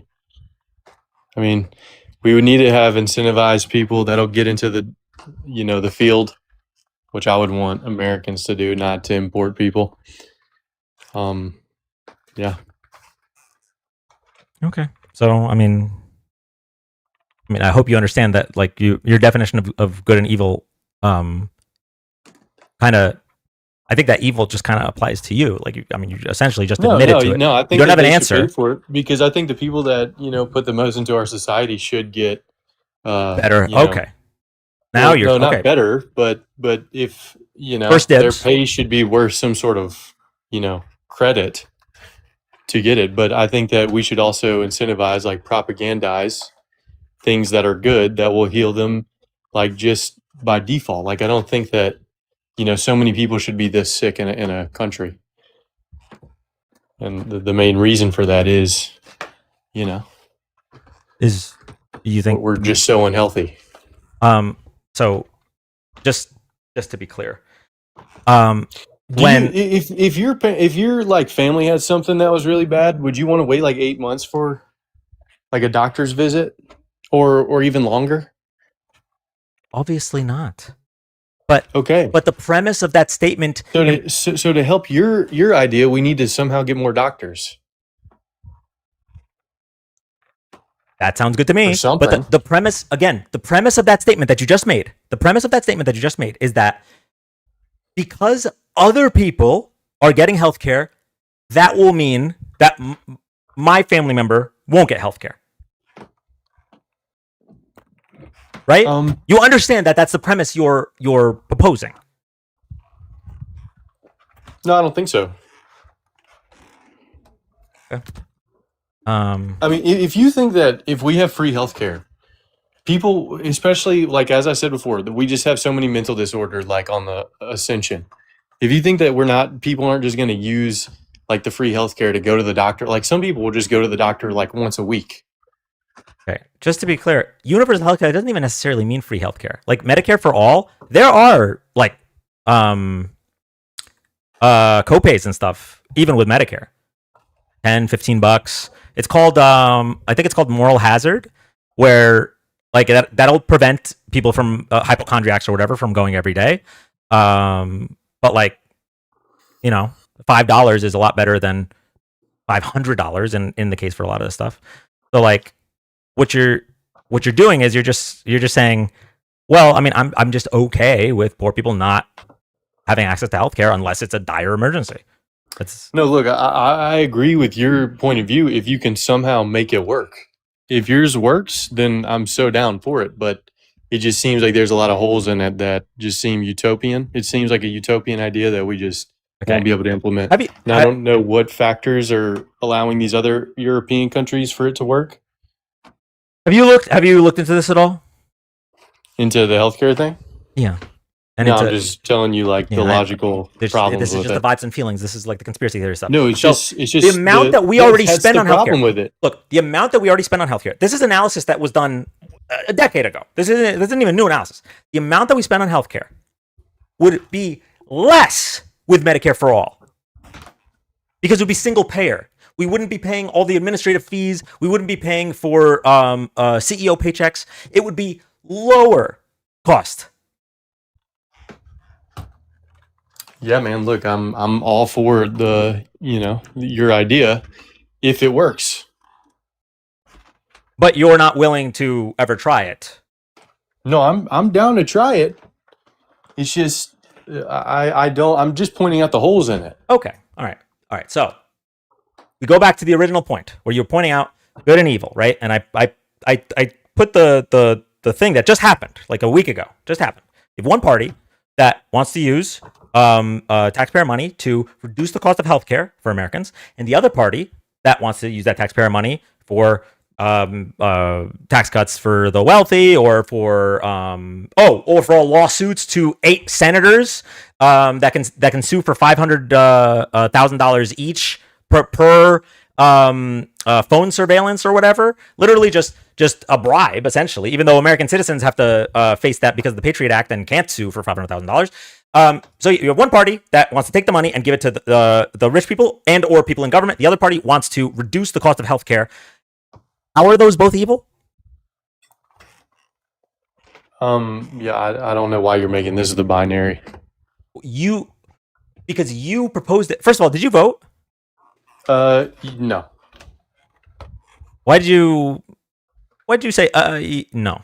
Why'd you catch yourself? Because I was going to say yes, because I would have voted for Trump. But, you would have voted for Trump. I mean, my state would have went. Okay. He was going to win. So you recognize that both parties are evil, and still you would have voted for evil. Sounds like. If I had to choose one, like if someone put a weapon to my head, yes, I would have chosen Trump. Perfect. All right, great. So I don't even have to do the good and evil thing. I just have to show you that like one is just blatantly more evil. In what ways would you say? Blatantly more incompetent. Incompetent? Yes. Kamala was incompetent. Tim Walz was incompetent. Wait. I'm sorry. First They're of all, both liars too. First of all, it's Kamala. Wait. I'm sorry. What's up? First of all, it's Kamala. Second of all, oh my gosh. You're saying that Kamala was incompetent. Yes. What way? And her vice president were just so we're clear. So you're not judging on evil anymore. Now you're judging on intelligence. Just so we're clear. Well, look, it's not like if they're good or evil that there's a whole list of different characteristics you have to take into account. She was just incompetent. Well, I don't think that she's good either. It started especially with the things that they would lie about. Your argument was that both sides are evil. The government is evil, right? And that conspiracy theories are true. That was your argument. Okay. So I didn't say all conspiracy theories are true. A lot of them are. I just said both I'm sorry. Well, no, okay. I didn't say a lot of them were. I said they're not rare. They're not rare at all. Okay. And if you think that was your argument. Great. Smoothie. Great. That was your argument. Okay. So now I'm presenting you, okay, where we have one party actively doing evil things on the daily, and the other party isn't. And now you're moving the goalpost. You're saying, well, I actually don't really care about evil. I just care about competence. Well, I mean, there's a lot of values that you guys hold that I would consider evil. Okay. Let's talk about that. Christian Go ahead. Values, Here we go. Now we're talking. Okay. Go ahead. There's a lot of things that liberals value, or not even liberals, just the left values that, doesn't align with Christian values. Christian values. I can easily think that you're, evil as well. the same way. But you Christian can think values I like am. what? Healing the But- sick, feeding the hungry, But welcoming the there are stranger. more Those kind of Christian Christians- values, or What's up? like healing the sick, or feeding the hungry, or welcoming the stranger. Those kind of Christian values, or the Or maybe thinking it's okay for a little boy to, do something and make a life-altering decision where he will identify as a female and he'll have mental disorder the rest of his life and be like just tortured by it. How about that? Where in the Bible do they talk about that? I'm telling you that wouldn't align with, Christian morals. Yeah, where in the Bible do they talk about? It doesn't say not to F a goat in the Bible, but do you think that they would think that's okay? Do I think that the Bible would think that that's okay? Yeah, well, you're asking like, where's the verse that it says that a boy can't become a girl, whenever he's young and cut off his genitalia? Well, the reason I'm mentioning it is because you guys ignore like massive breaches of Christ. Like Christ literally says, we should welcome the stranger and treat them like our family, like our brothers. We should heal the sick. We should feed the poor. He said, it's easier. Almost done. He said it's easier for a camel to pass through the eye of a needle than it is for a rich man to get into heaven. He said all this stuff, right? And you guys are like, yeah, but all this other stuff that he didn't say, that's more important to me. So it has nothing to do with your Christian values. Just say, I don't like trans people. That's what you just say with your chest, bro. No, it's not that. It's just it denigrates society over a long period of time, and it doesn't seem like it does to you. I'm sorry. You could have that opinion, but you cannot root it in Christian values. It's not, because you are taking the word of Christ, ignoring it completely, and just making up this stuff. Like, Christ was against trans people. Like, we can have the debate about whether it denigrates I don't society. think that Christ was against trans people. I think he loves everyone equally, and we're all his children. I don't think that he agrees with some types of values that type of stuff espouses. I mean, he went through the temple and was overturning all the tables where they were like, You voted for those tables. You would have voted for those tables. You recognize that, right? No, I didn't vote. First off, Shut the fuck up. You said you would vote for Trump. That's the same as voting. You said your state was either already too blue or too red. Same as voting. Okay, you are not gonna be able to skate by. I didn't vote. You said you would have voted for Trump. You would have voted for those tables. Dude, Kamala laughed at Christians at her rally. Literally, okay, that's literally fake news. That's not what happened. Eat shit. I hate you so much. I hate you. No, they said Jesus Christ. No. It was doctored. You guys are actually so fucking. You're so and hateful she said this that you believe for anything. y'all. It was 2 videos. It was they were screaming about pull it up. You have the capability to pull it up. I'll pull it up. And if it shows that they didn't mention Christ is King until after they were already being kicked out and after Kamala already said something, then will you say I'm actually so smooth-brained and hateful that I believe anything shoved down my throat by the right-wing media? Will you say that? I won't say I'm smooth-brained. I'll say I'm wrong. Sure. Okay. I'll pull it up. At least one of us can do Kamala, Christian. I say I'm wrong all the time when I'm wrong. Unfortunately, the right's wrong a lot more. Well, I think it's just naive to think that your side is good and the other side is bad. They're both evil, man. No. That's not what I said. I never said my side is good and the other side is bad. It's just that the other side is like so blatantly horrible that it's just not even close. You have one side that I disagree with on some things, and I agree with on some things. The other side I disagree with on 99% of things. It's literally Trump is getting rid of the penny. That's his number one. The only good thing about him. Everything else, either neutral or horrible. And it's so simple. It's so right blatantly in front of me. But for you, because you're just so hateful, you'll ignore all of it. Why Okay. He's evil and he defies Christ, and I claim to be a Christian, but I hate trans people so much, I'll just believe whatever they say. Why do you think that I hate trans people? Because on your mind, ahead of everything Christ espoused, the first thing in your head for Christian values was a boy wants to become a girl. Yeah, I think that's a big thing that you're okay with. And I think that goes even down a way slipperier of a slope. Like, what's the evolution of that? Like, what comes out of that, you think? What comes out of what? Because everything evolves. Nothing really stays stagnant, right?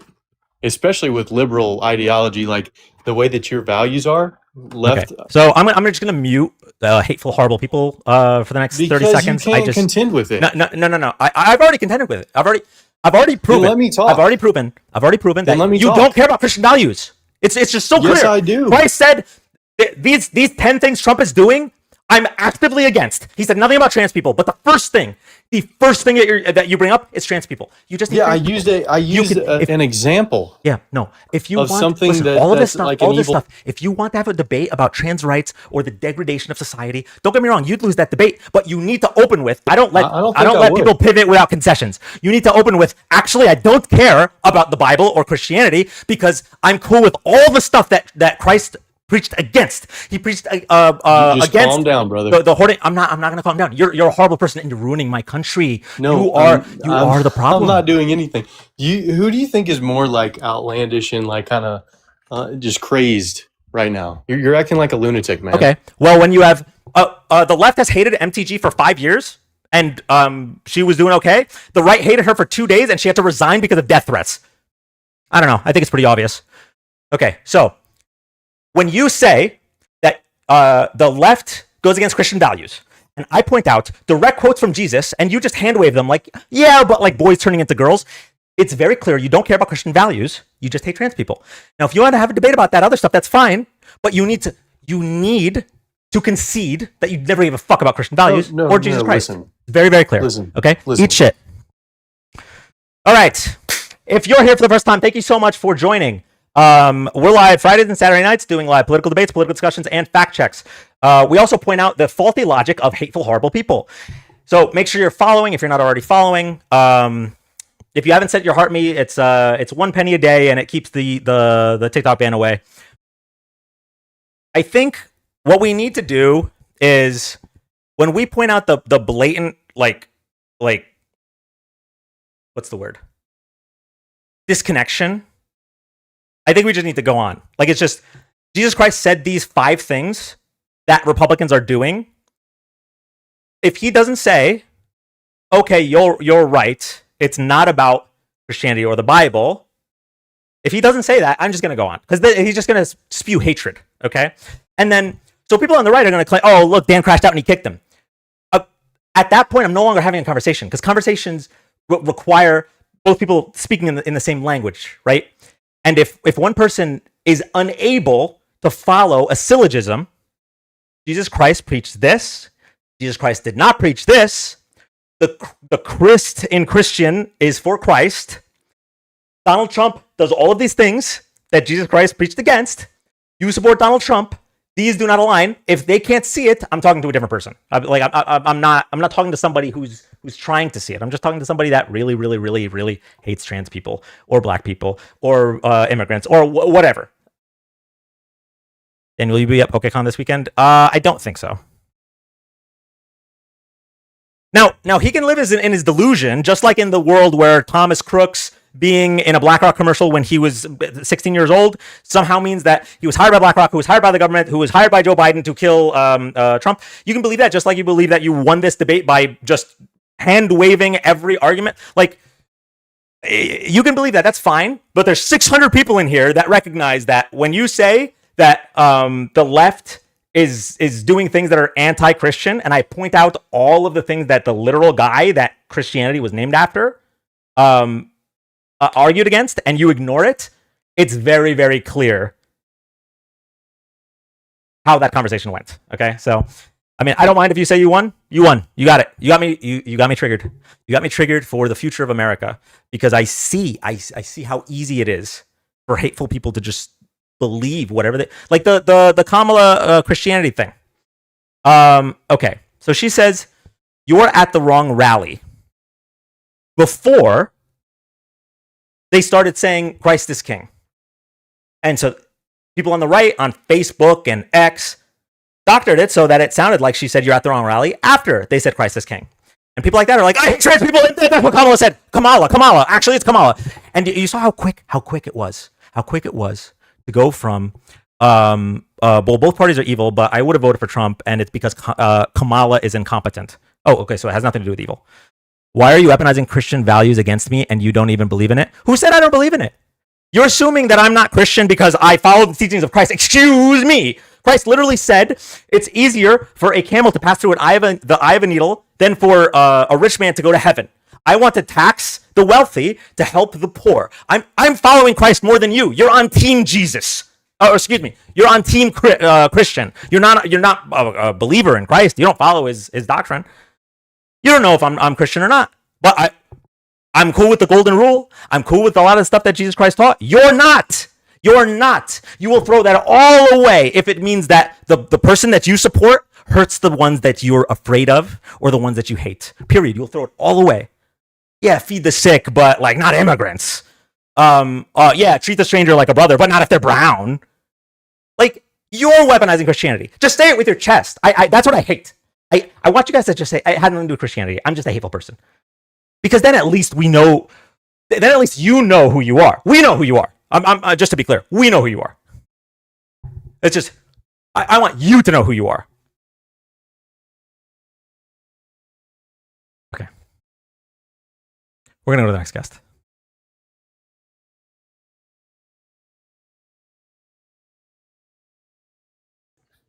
Haha, you thought.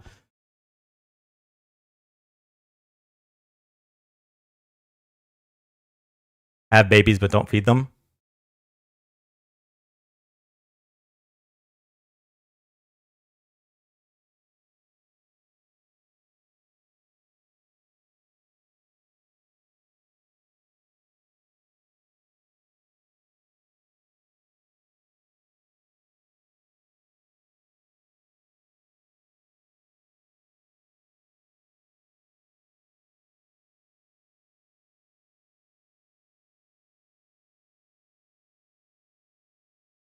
Thank you, Wade Brown. Doesn't talk to people who don't live in the same reality. Exactly.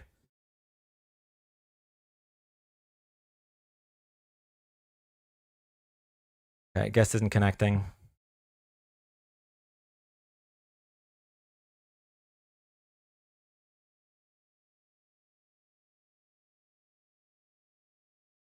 Go to the next guest. Here we go.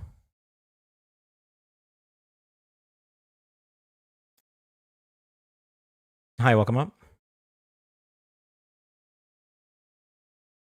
Hello? Bueller?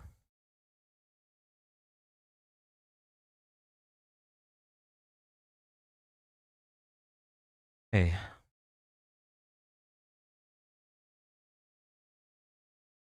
Oh, okay. So I kind of forgot that I'm also live on YouTube and Twitch. So I'm just looking at YouTube chat right now. Sorry, guys. Saying how people fail to grasp the point of arguing from within their own worldview. Thank you, Louis. Yes, yes. It's like, it's a, do you think they just lack the mental capacity to understand that? That has to be what it is. Bert, why did you just repeat it? How do you weaponize Christian values against me when you don't believe in it? First of all, okay, how about this? Watch this. I'm a Christian. I believe in the teachings of Christ. I believe that we should feed the hungry and heal the sick and welcome the stranger and treat them like our brothers. And I believe that rich people should give away their wealth. Okay? Now, can you explain how any of that applies to the guy you would have voted for? See how easy that was?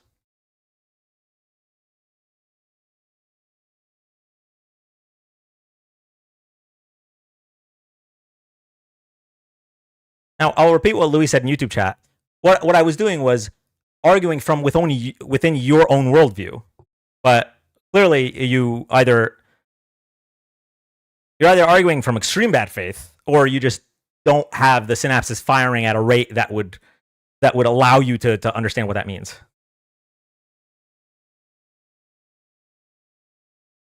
Something else that people like Bert will use is the no true Scotsman fallacy, which is they'll ignore anyone that disagrees with their view of Christianity because they'll say, oh, well, they can't be a true Christian because they don't believe in this thing. Is showing someone contradicting their own beliefs weaponizing? To Bert, yes.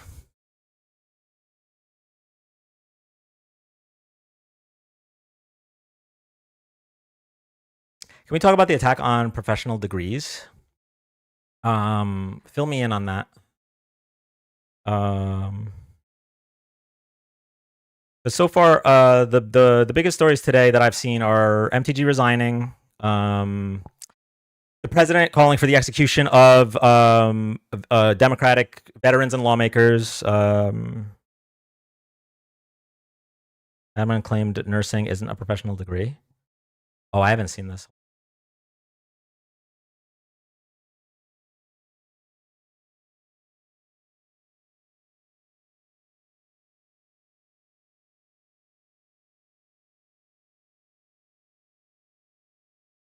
Okay. Nursing no longer counted as a professional degree by Trump administration. Department of Education has excluded nursing as a professional degree program as it sets about implementing various messages regarding student loans laid out in the One Big Beautiful Bill.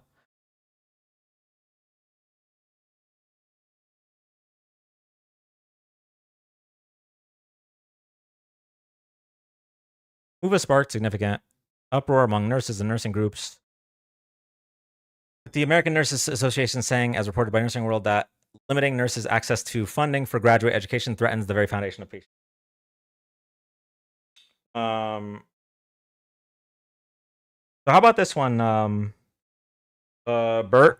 You said you wanted more like doctors and nurses so that you don't have to wait for the cardiologist. Sounds like the guy you voted for is pushing in the opposite direction.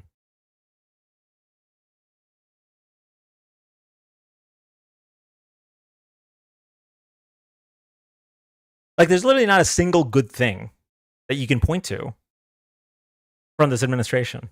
And yet we'll have people so vehemently defend him and defend this administration because they just really, really hate certain groups of people. It's really sad. You know how much time and effort it takes to hate?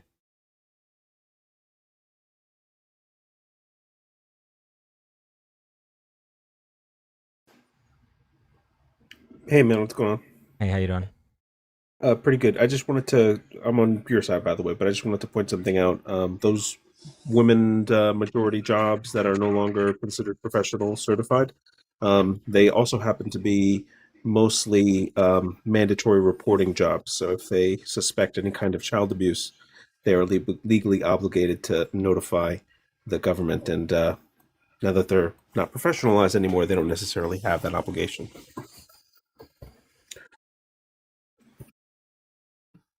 Yeah. Anyway, have a good one. Keep up the good work. Thank you.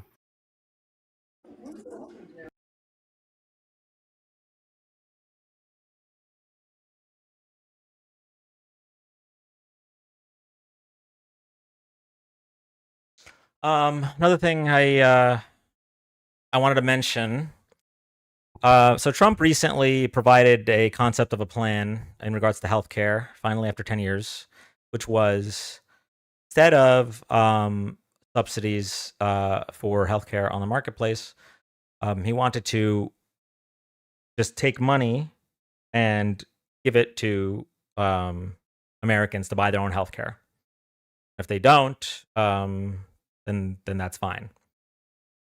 And the analysis showed that this would lead to like the closing of most small and rural hospitals because people that don't have health insurance would need to use the emergency room, and so the hospital would have to eat the cost, and a lot of hospitals wouldn't be able to afford that, and that would snowball into fewer and fewer, less and less access to healthcare. It would snowball into higher and higher prices at the places that remain open, et cetera, et cetera.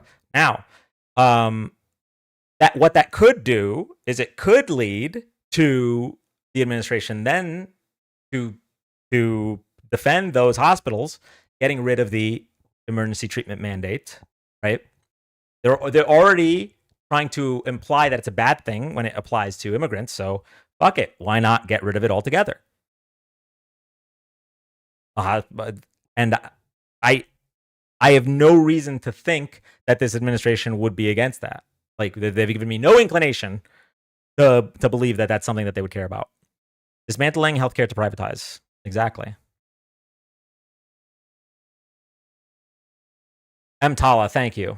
Emergency Medical Treatment and Active Labor Act. because F poor people apparently. I mean, it's been F poor people since Reagan. Let's keep it a buck. It's been F poor people since Reagan, and somehow, some way. Actually, I apologize. I shouldn't say somehow, some way. It's very clear how and way. Racism, bigotry, xenophobia, hate. Through these avenues, poor people continue to get conned into voting for their oppressors over and over and over again. Hey, Amanda.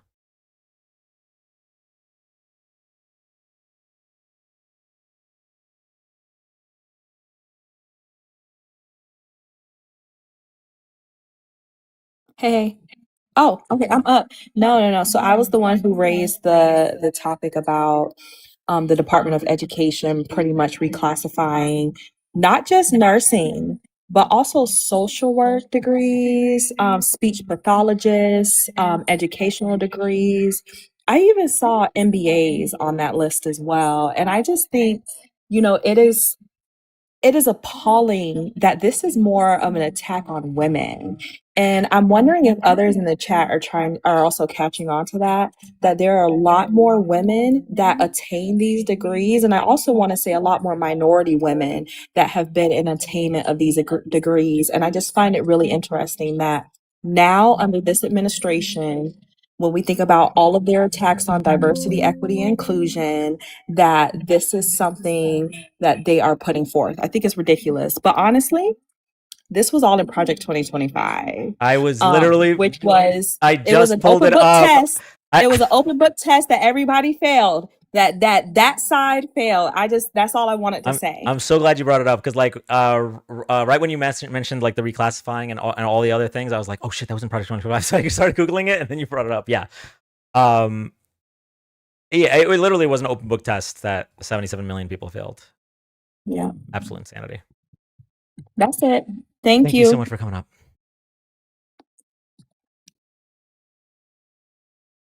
Of course, it's about women. They want them home, barefoot and pregnant, not in the workforce. Yeah, I mean, like a lot of them have said as much too. Like we literally have Hegseth saying that he doesn't believe women should be in combat roles, and that's just okay with this Republican Party. That they wouldn't be able to do their duties.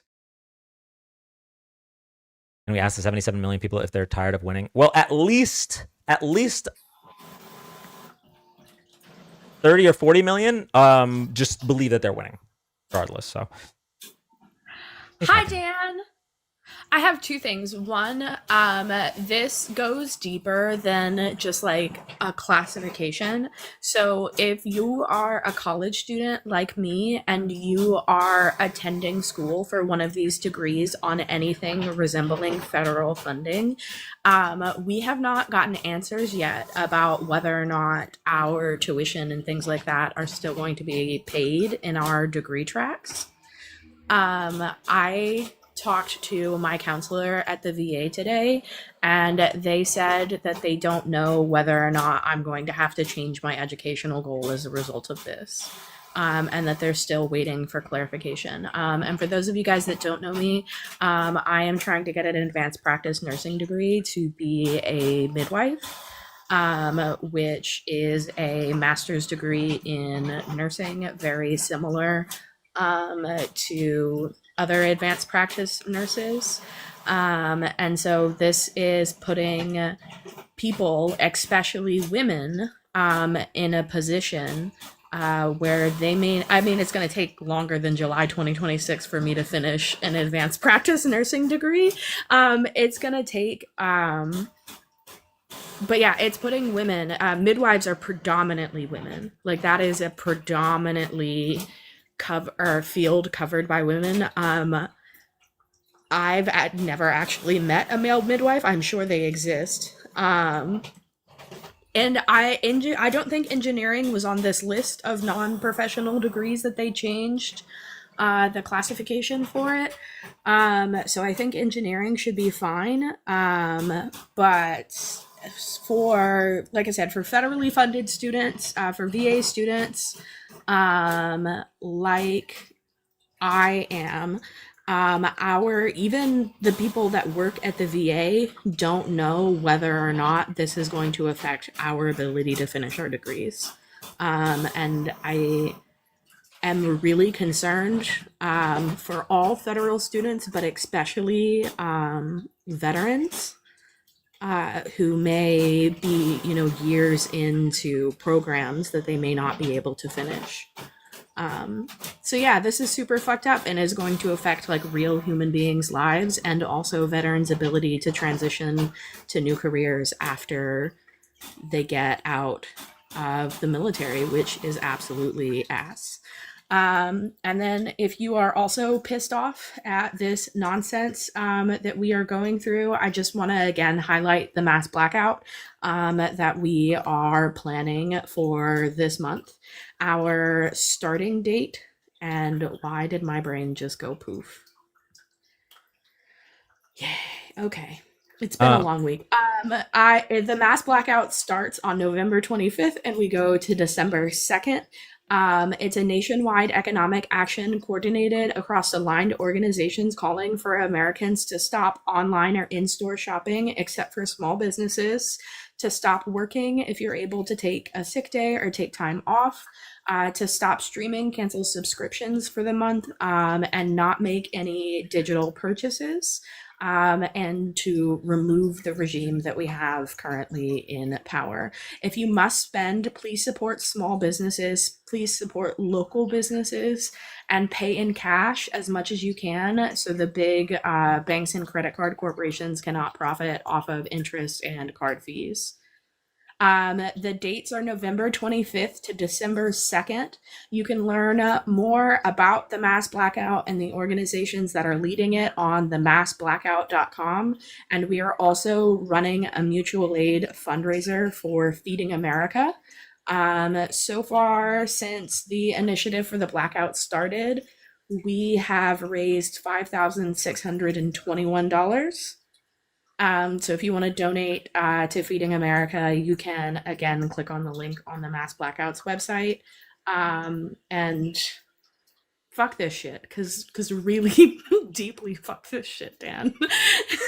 Agreed. Falcon, as always, thank you so much. Thank you.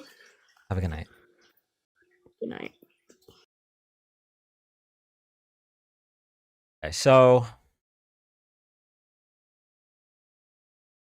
I'm seeing that all the reclassifications just so happen to be mandatory reporters.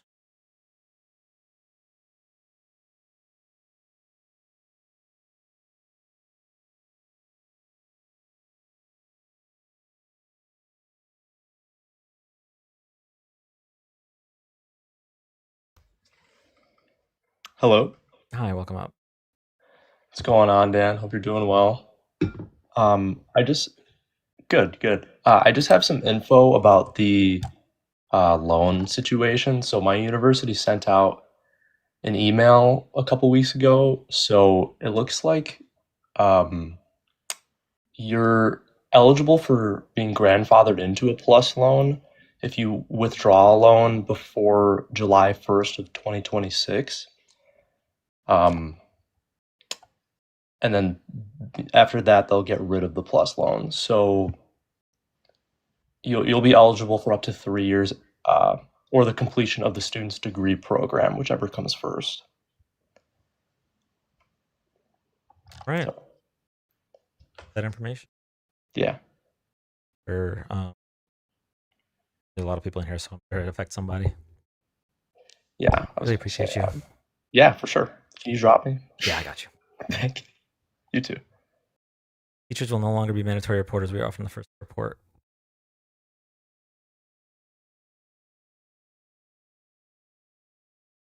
Getting a pin.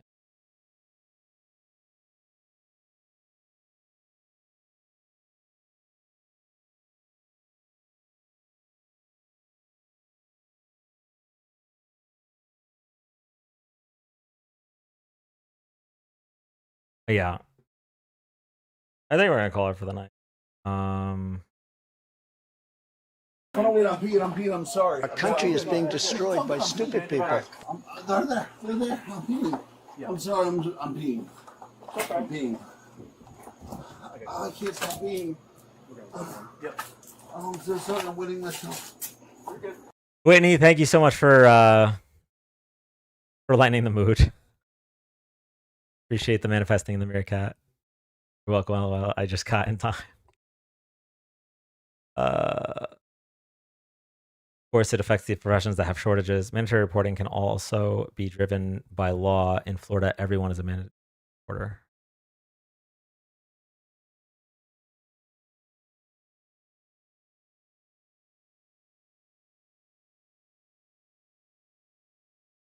Good night, Walmart Plus.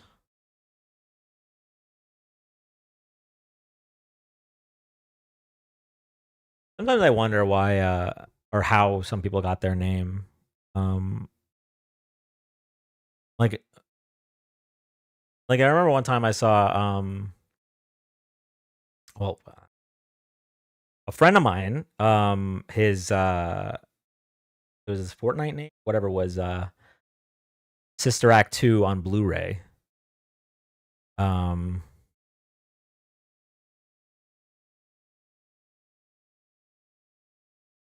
It's a long story, but not super interesting. Okay, no, you're good. Oh my god, hi, welcome back, I think. Yeah, we've been mostly gone for like a month or so. Been on a hiatus. Oh, I guess, all right. This is a good time to give some recaps. So, Puffy is doing great. She had the procedure. Super thanks to everybody that contributed, especially Whitney. Thank you, everybody. So Tuffy's doing great. The wedding was good.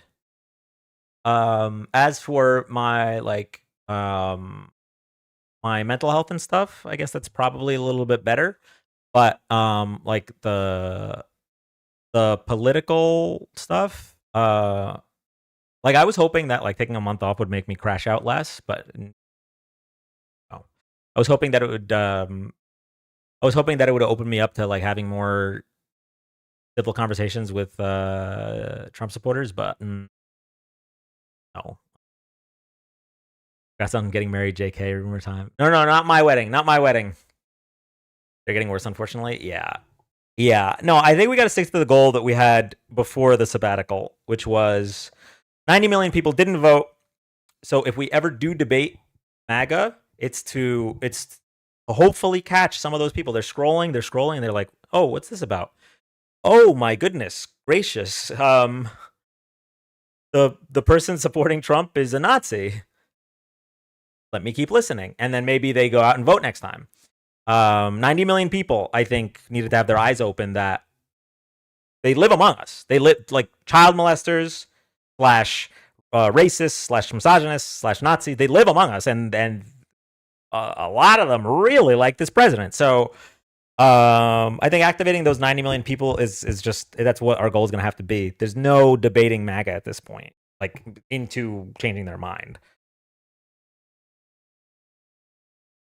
More videos, less live. I don't know how Dean and Parker put up with this every day. Thank you, Whitney, for the turkey face. Woke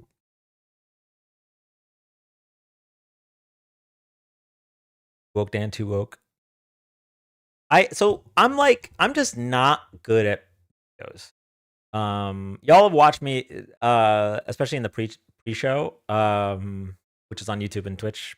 I don't even know if we still do those, but y'all have watched me try to make videos, and like I have to just keep redoing them, and it's and ignoring my pleas for Tuffy. She just ate.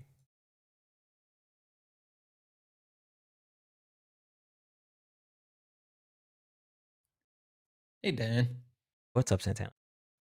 I just needed to check and see. Can you hear me? Yes. Okay. I did some different stuff with my audio, and I heard you were about to get off, and so I was like, I'm going to take advantage of that because I'm getting ready to go live. But I wanted to make sure that I could be heard with the new stuff that I did. So. Right.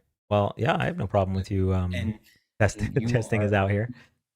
Yes. Oh, no, wait, I'm peeing. I'm sorry. I'm sorry. You're good. It's all good. I'm peeing.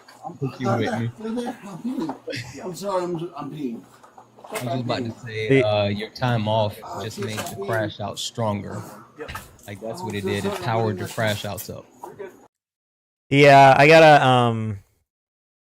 gotta work a little bit on having my thoughts organized, like, you know, because a lot of this stuff, it's just like 10 years of stuff, you know. So sometimes when I'm in the midst of crashing out, I stammer a little bit to collect my thoughts. Yeah. Well, it's not bad. So yeah, we gotta get back in the swing of it, but Yeah, you got it. It's like riding a bike. deep breathing helps. Yeah. All right, I'm gonna jump. I appreciate you. See Yeah, you of later, course. bro. When are you going live? Live Daniverse, like literally now. Okay. All right. Sounds like we're raiding Santana, y'all. Awesome. See you guys over. I'll be on the backup. Okay. Oh wait, what's your? Oh wait, quick. Oh, what's his backup? Or what his backup is? Politics 24. Or politics.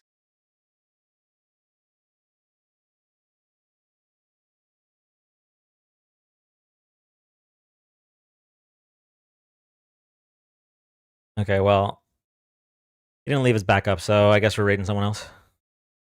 Kidding. All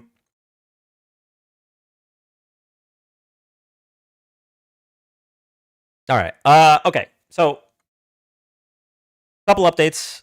So yeah, like I said, the break was good overall. We're gonna do Fridays and Saturdays from now on, and slowly become more consistent as we get closer to the midterm elections.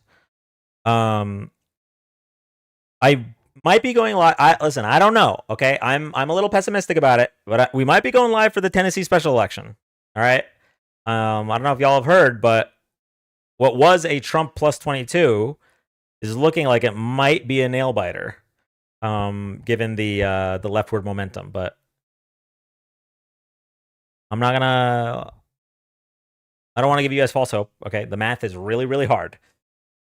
But I think that's December 2nd or 3rd. Sounds like Georgia is gonna have one for MTG. That race is going to be close. Yeah, I do think it's going to be close. But yeah, so Fridays and Saturdays. Tomorrow we are going to be doing a collab with Erica Shante. Not gonna want to miss that. Probably around the same time tonight was, so like 8 p.m. Eastern ish. But I'll see when she what works best for her. And that will hopefully get me back up to speed as well, because Erica has been killing it lately, and I need to steal some of her talking points. But okay, so that's that. I am still very, very behind on TikTok messages and on Discord. So if I haven't replied to you on TikTok, or I haven't seen something you posted or tagged me in on Discord, I am so sorry. I might need to just triage the past month of Discord. I really wanted to just scroll and catch up, because the Daniverse is super fucking funny. But are you caught up on One Piece? I read the chapter right before going live, actually. I was like, "Oh, this is important. This is breaking news." Do it live. Ooh, maybe that might be on like the No Politics account. Oh, real quick. Hey, what's up, Dan? Hey, Dan. Just had a quick question, and let me get my background up properly. But while I'm getting this, I was curious, what are your thoughts on the Mamdani and Trump meeting? I'm a little worrisome that this went a little too well. I think either Mamdani is the greatest politician and influencer we've seen in recent memory, or Trump is just essentially senile, or Mamdani is in danger, because I don't understand why Trump would just be like, "Yeah, you can call me fascist. It's cool." I'm not as I'm not as pessimistic about it. To me, first of all, it's giving first term Trump. first term Trump was a lot more willing to work with Democrats than this term. That's number one. And I mean, if he's senile and demented, then maybe he's recalling a different version of Trump. That's number one. Number two, he really something about Trump. He really likes people that are good to a crowd. Like he's a showman. That's his whole thing. So, and I think he respects that about Mamdani, especially, and he likes winners. Mamdani watered that election, right? So I think a lot of that went into how well it went. I also think, Mamdani probably in the meeting, and it sounded like, given the conversation afterwards, Mamdani probably brought up that a solid amount of Trump voters voted for him. I can't remember what number he said, or whatever number. And a lot of the things they want to solve are the same thing. They both want a safe New York. They both want an affordable New York, blah, blah, blah. Now, obviously, Trump says those things, but in terms of affordable, he's not doing anything about it. But 1 in 10, okay. And I said this back in his first term. I was like, I think you can manipulate this guy by just glazing him a little bit. And I think maybe that happened just a touch in the meeting, and then that led to, I don't know. I don't think it's a negative thing. Now, as for the fascist thing, ooh, bad timing. Someone's knocking on my apartment door. Give me 1 minute. Okay. Mamdani has charisma. He can handle Trump. Yeah, I think there's that too. As for the fascist thing, I think that could be read one of two ways. I mean, I guess I should wait for Dan to reply. Trump realized Fox News is lying to him, so Mamdani has FDR policies. Dr. Jekyll gives him side persona. My bad. All good. You Nothing's good? on Okay. fire. As for the fascist thing, I think it could be read as one of two ways. One is he recognizes that I mean, he is a fascist, but he just doesn't want to be called a fascist. Or two, and I'm leaning towards this just because I think it's more likely, is that he admitted in the, I hate that I'm analyzing this fucking man, but I've been following him for 10 years. I think he's owning it now. My mic wasn't miking. Okay, sorry. He admitted in the interview that sometimes people say things in campaigns that that's literally how he said it. If anyone didn't watch, he didn't want to say, sometimes people say things in campaigns that are lies. Is my mic still not miking? Yeah? Your mic is miking. You're good. Okay. He didn't want to say exactly sometimes people lie during campaigns, but that's basically what he said. He was normalizing just people saying shit that they might not mean. Yeah. So he already did that in the interview / news conference, whatever, press conference. And so then when they asked him about him calling him a fascist, whatever, he interrupted and said, "Oh well, you could just call me that," for two reasons. One, because it downplays the people calling him that. He's essentially hand waving. He's like, yeah, they call me a fascist, whatever. Yeah. And he's two, reclaiming the word. Yeah. Jesus. And two is it makes it so that he it's almost like when he stops Mamdani from answering, it's like, yeah, I might have called him a communist, he might have called me a fascist, but everything's cool now. Yeah. Right?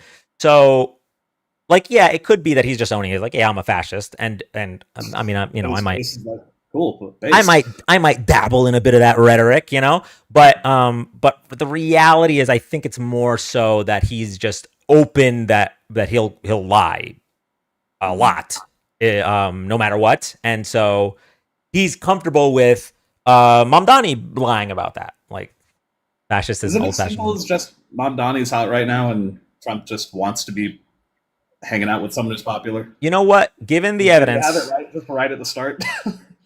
He's trying to control the answer. Yeah, I mean, given the evidence that Trump's comments about Arnold Palmer, and then now we see the email about Bubba and potential activities. Maybe that's it.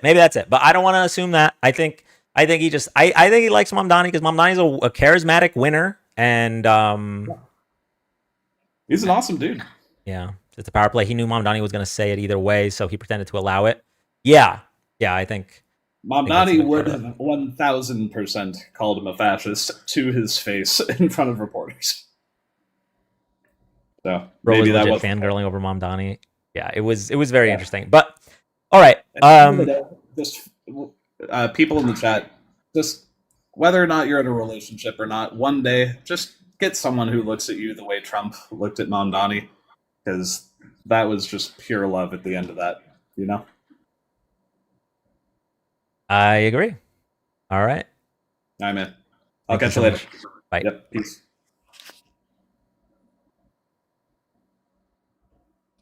Hold on one second.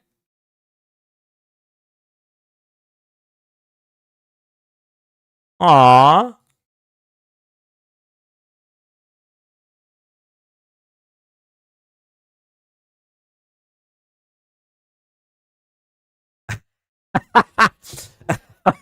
Yo, Chris, we gotta.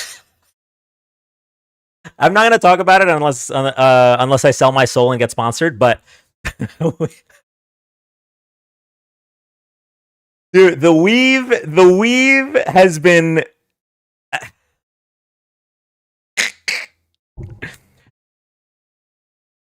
Oh man, we might have to talk about that on Discord. Dan, have you heard about the mashed potato story about Trump? I can post it in the live chat. I have not heard that. Trump's behavior from love to hate is abuse. He can switch it at any moment. I mean, yeah, that's fair. I don't know if like Mamdani is going to be manipulated in that way, but a lot of people have gone through that. Look at Lindsey Graham, Ted Cruz.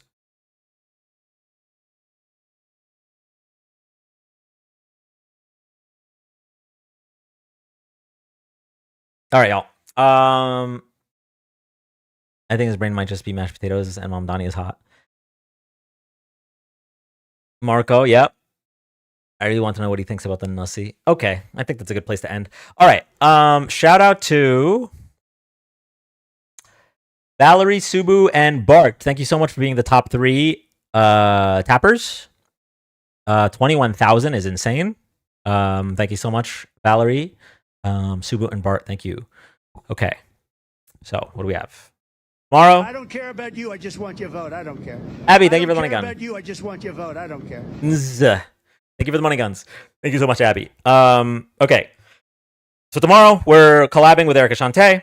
We're going to be live Fridays and Saturdays for the foreseeable future, and then hopefully more going forward. I might go live and play some Mario. Maybe later tonight. Maybe. Small maybe. Don't hold your breath on that. I'm behind on Discord, so I'm sorry about that.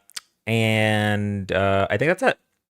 Oh, and if you support Donald Trump, you are either a racist, misogynist, Nazi, or child molester, just as a reminder for everybody. Me saying that, by the way, got us banned. I don't know if... Do y'all remember that I got banned before the month break? I got banned for a week. I totally forgot about that because I was already planning the break. But anyway, everybody have a good night. We're rating Santana. Somebody post his Santana Politics 24, right? Santana Politics 24. Thank you, Tanner. All right, I will see you all over there for a bit. Love you all, and see you tomorrow.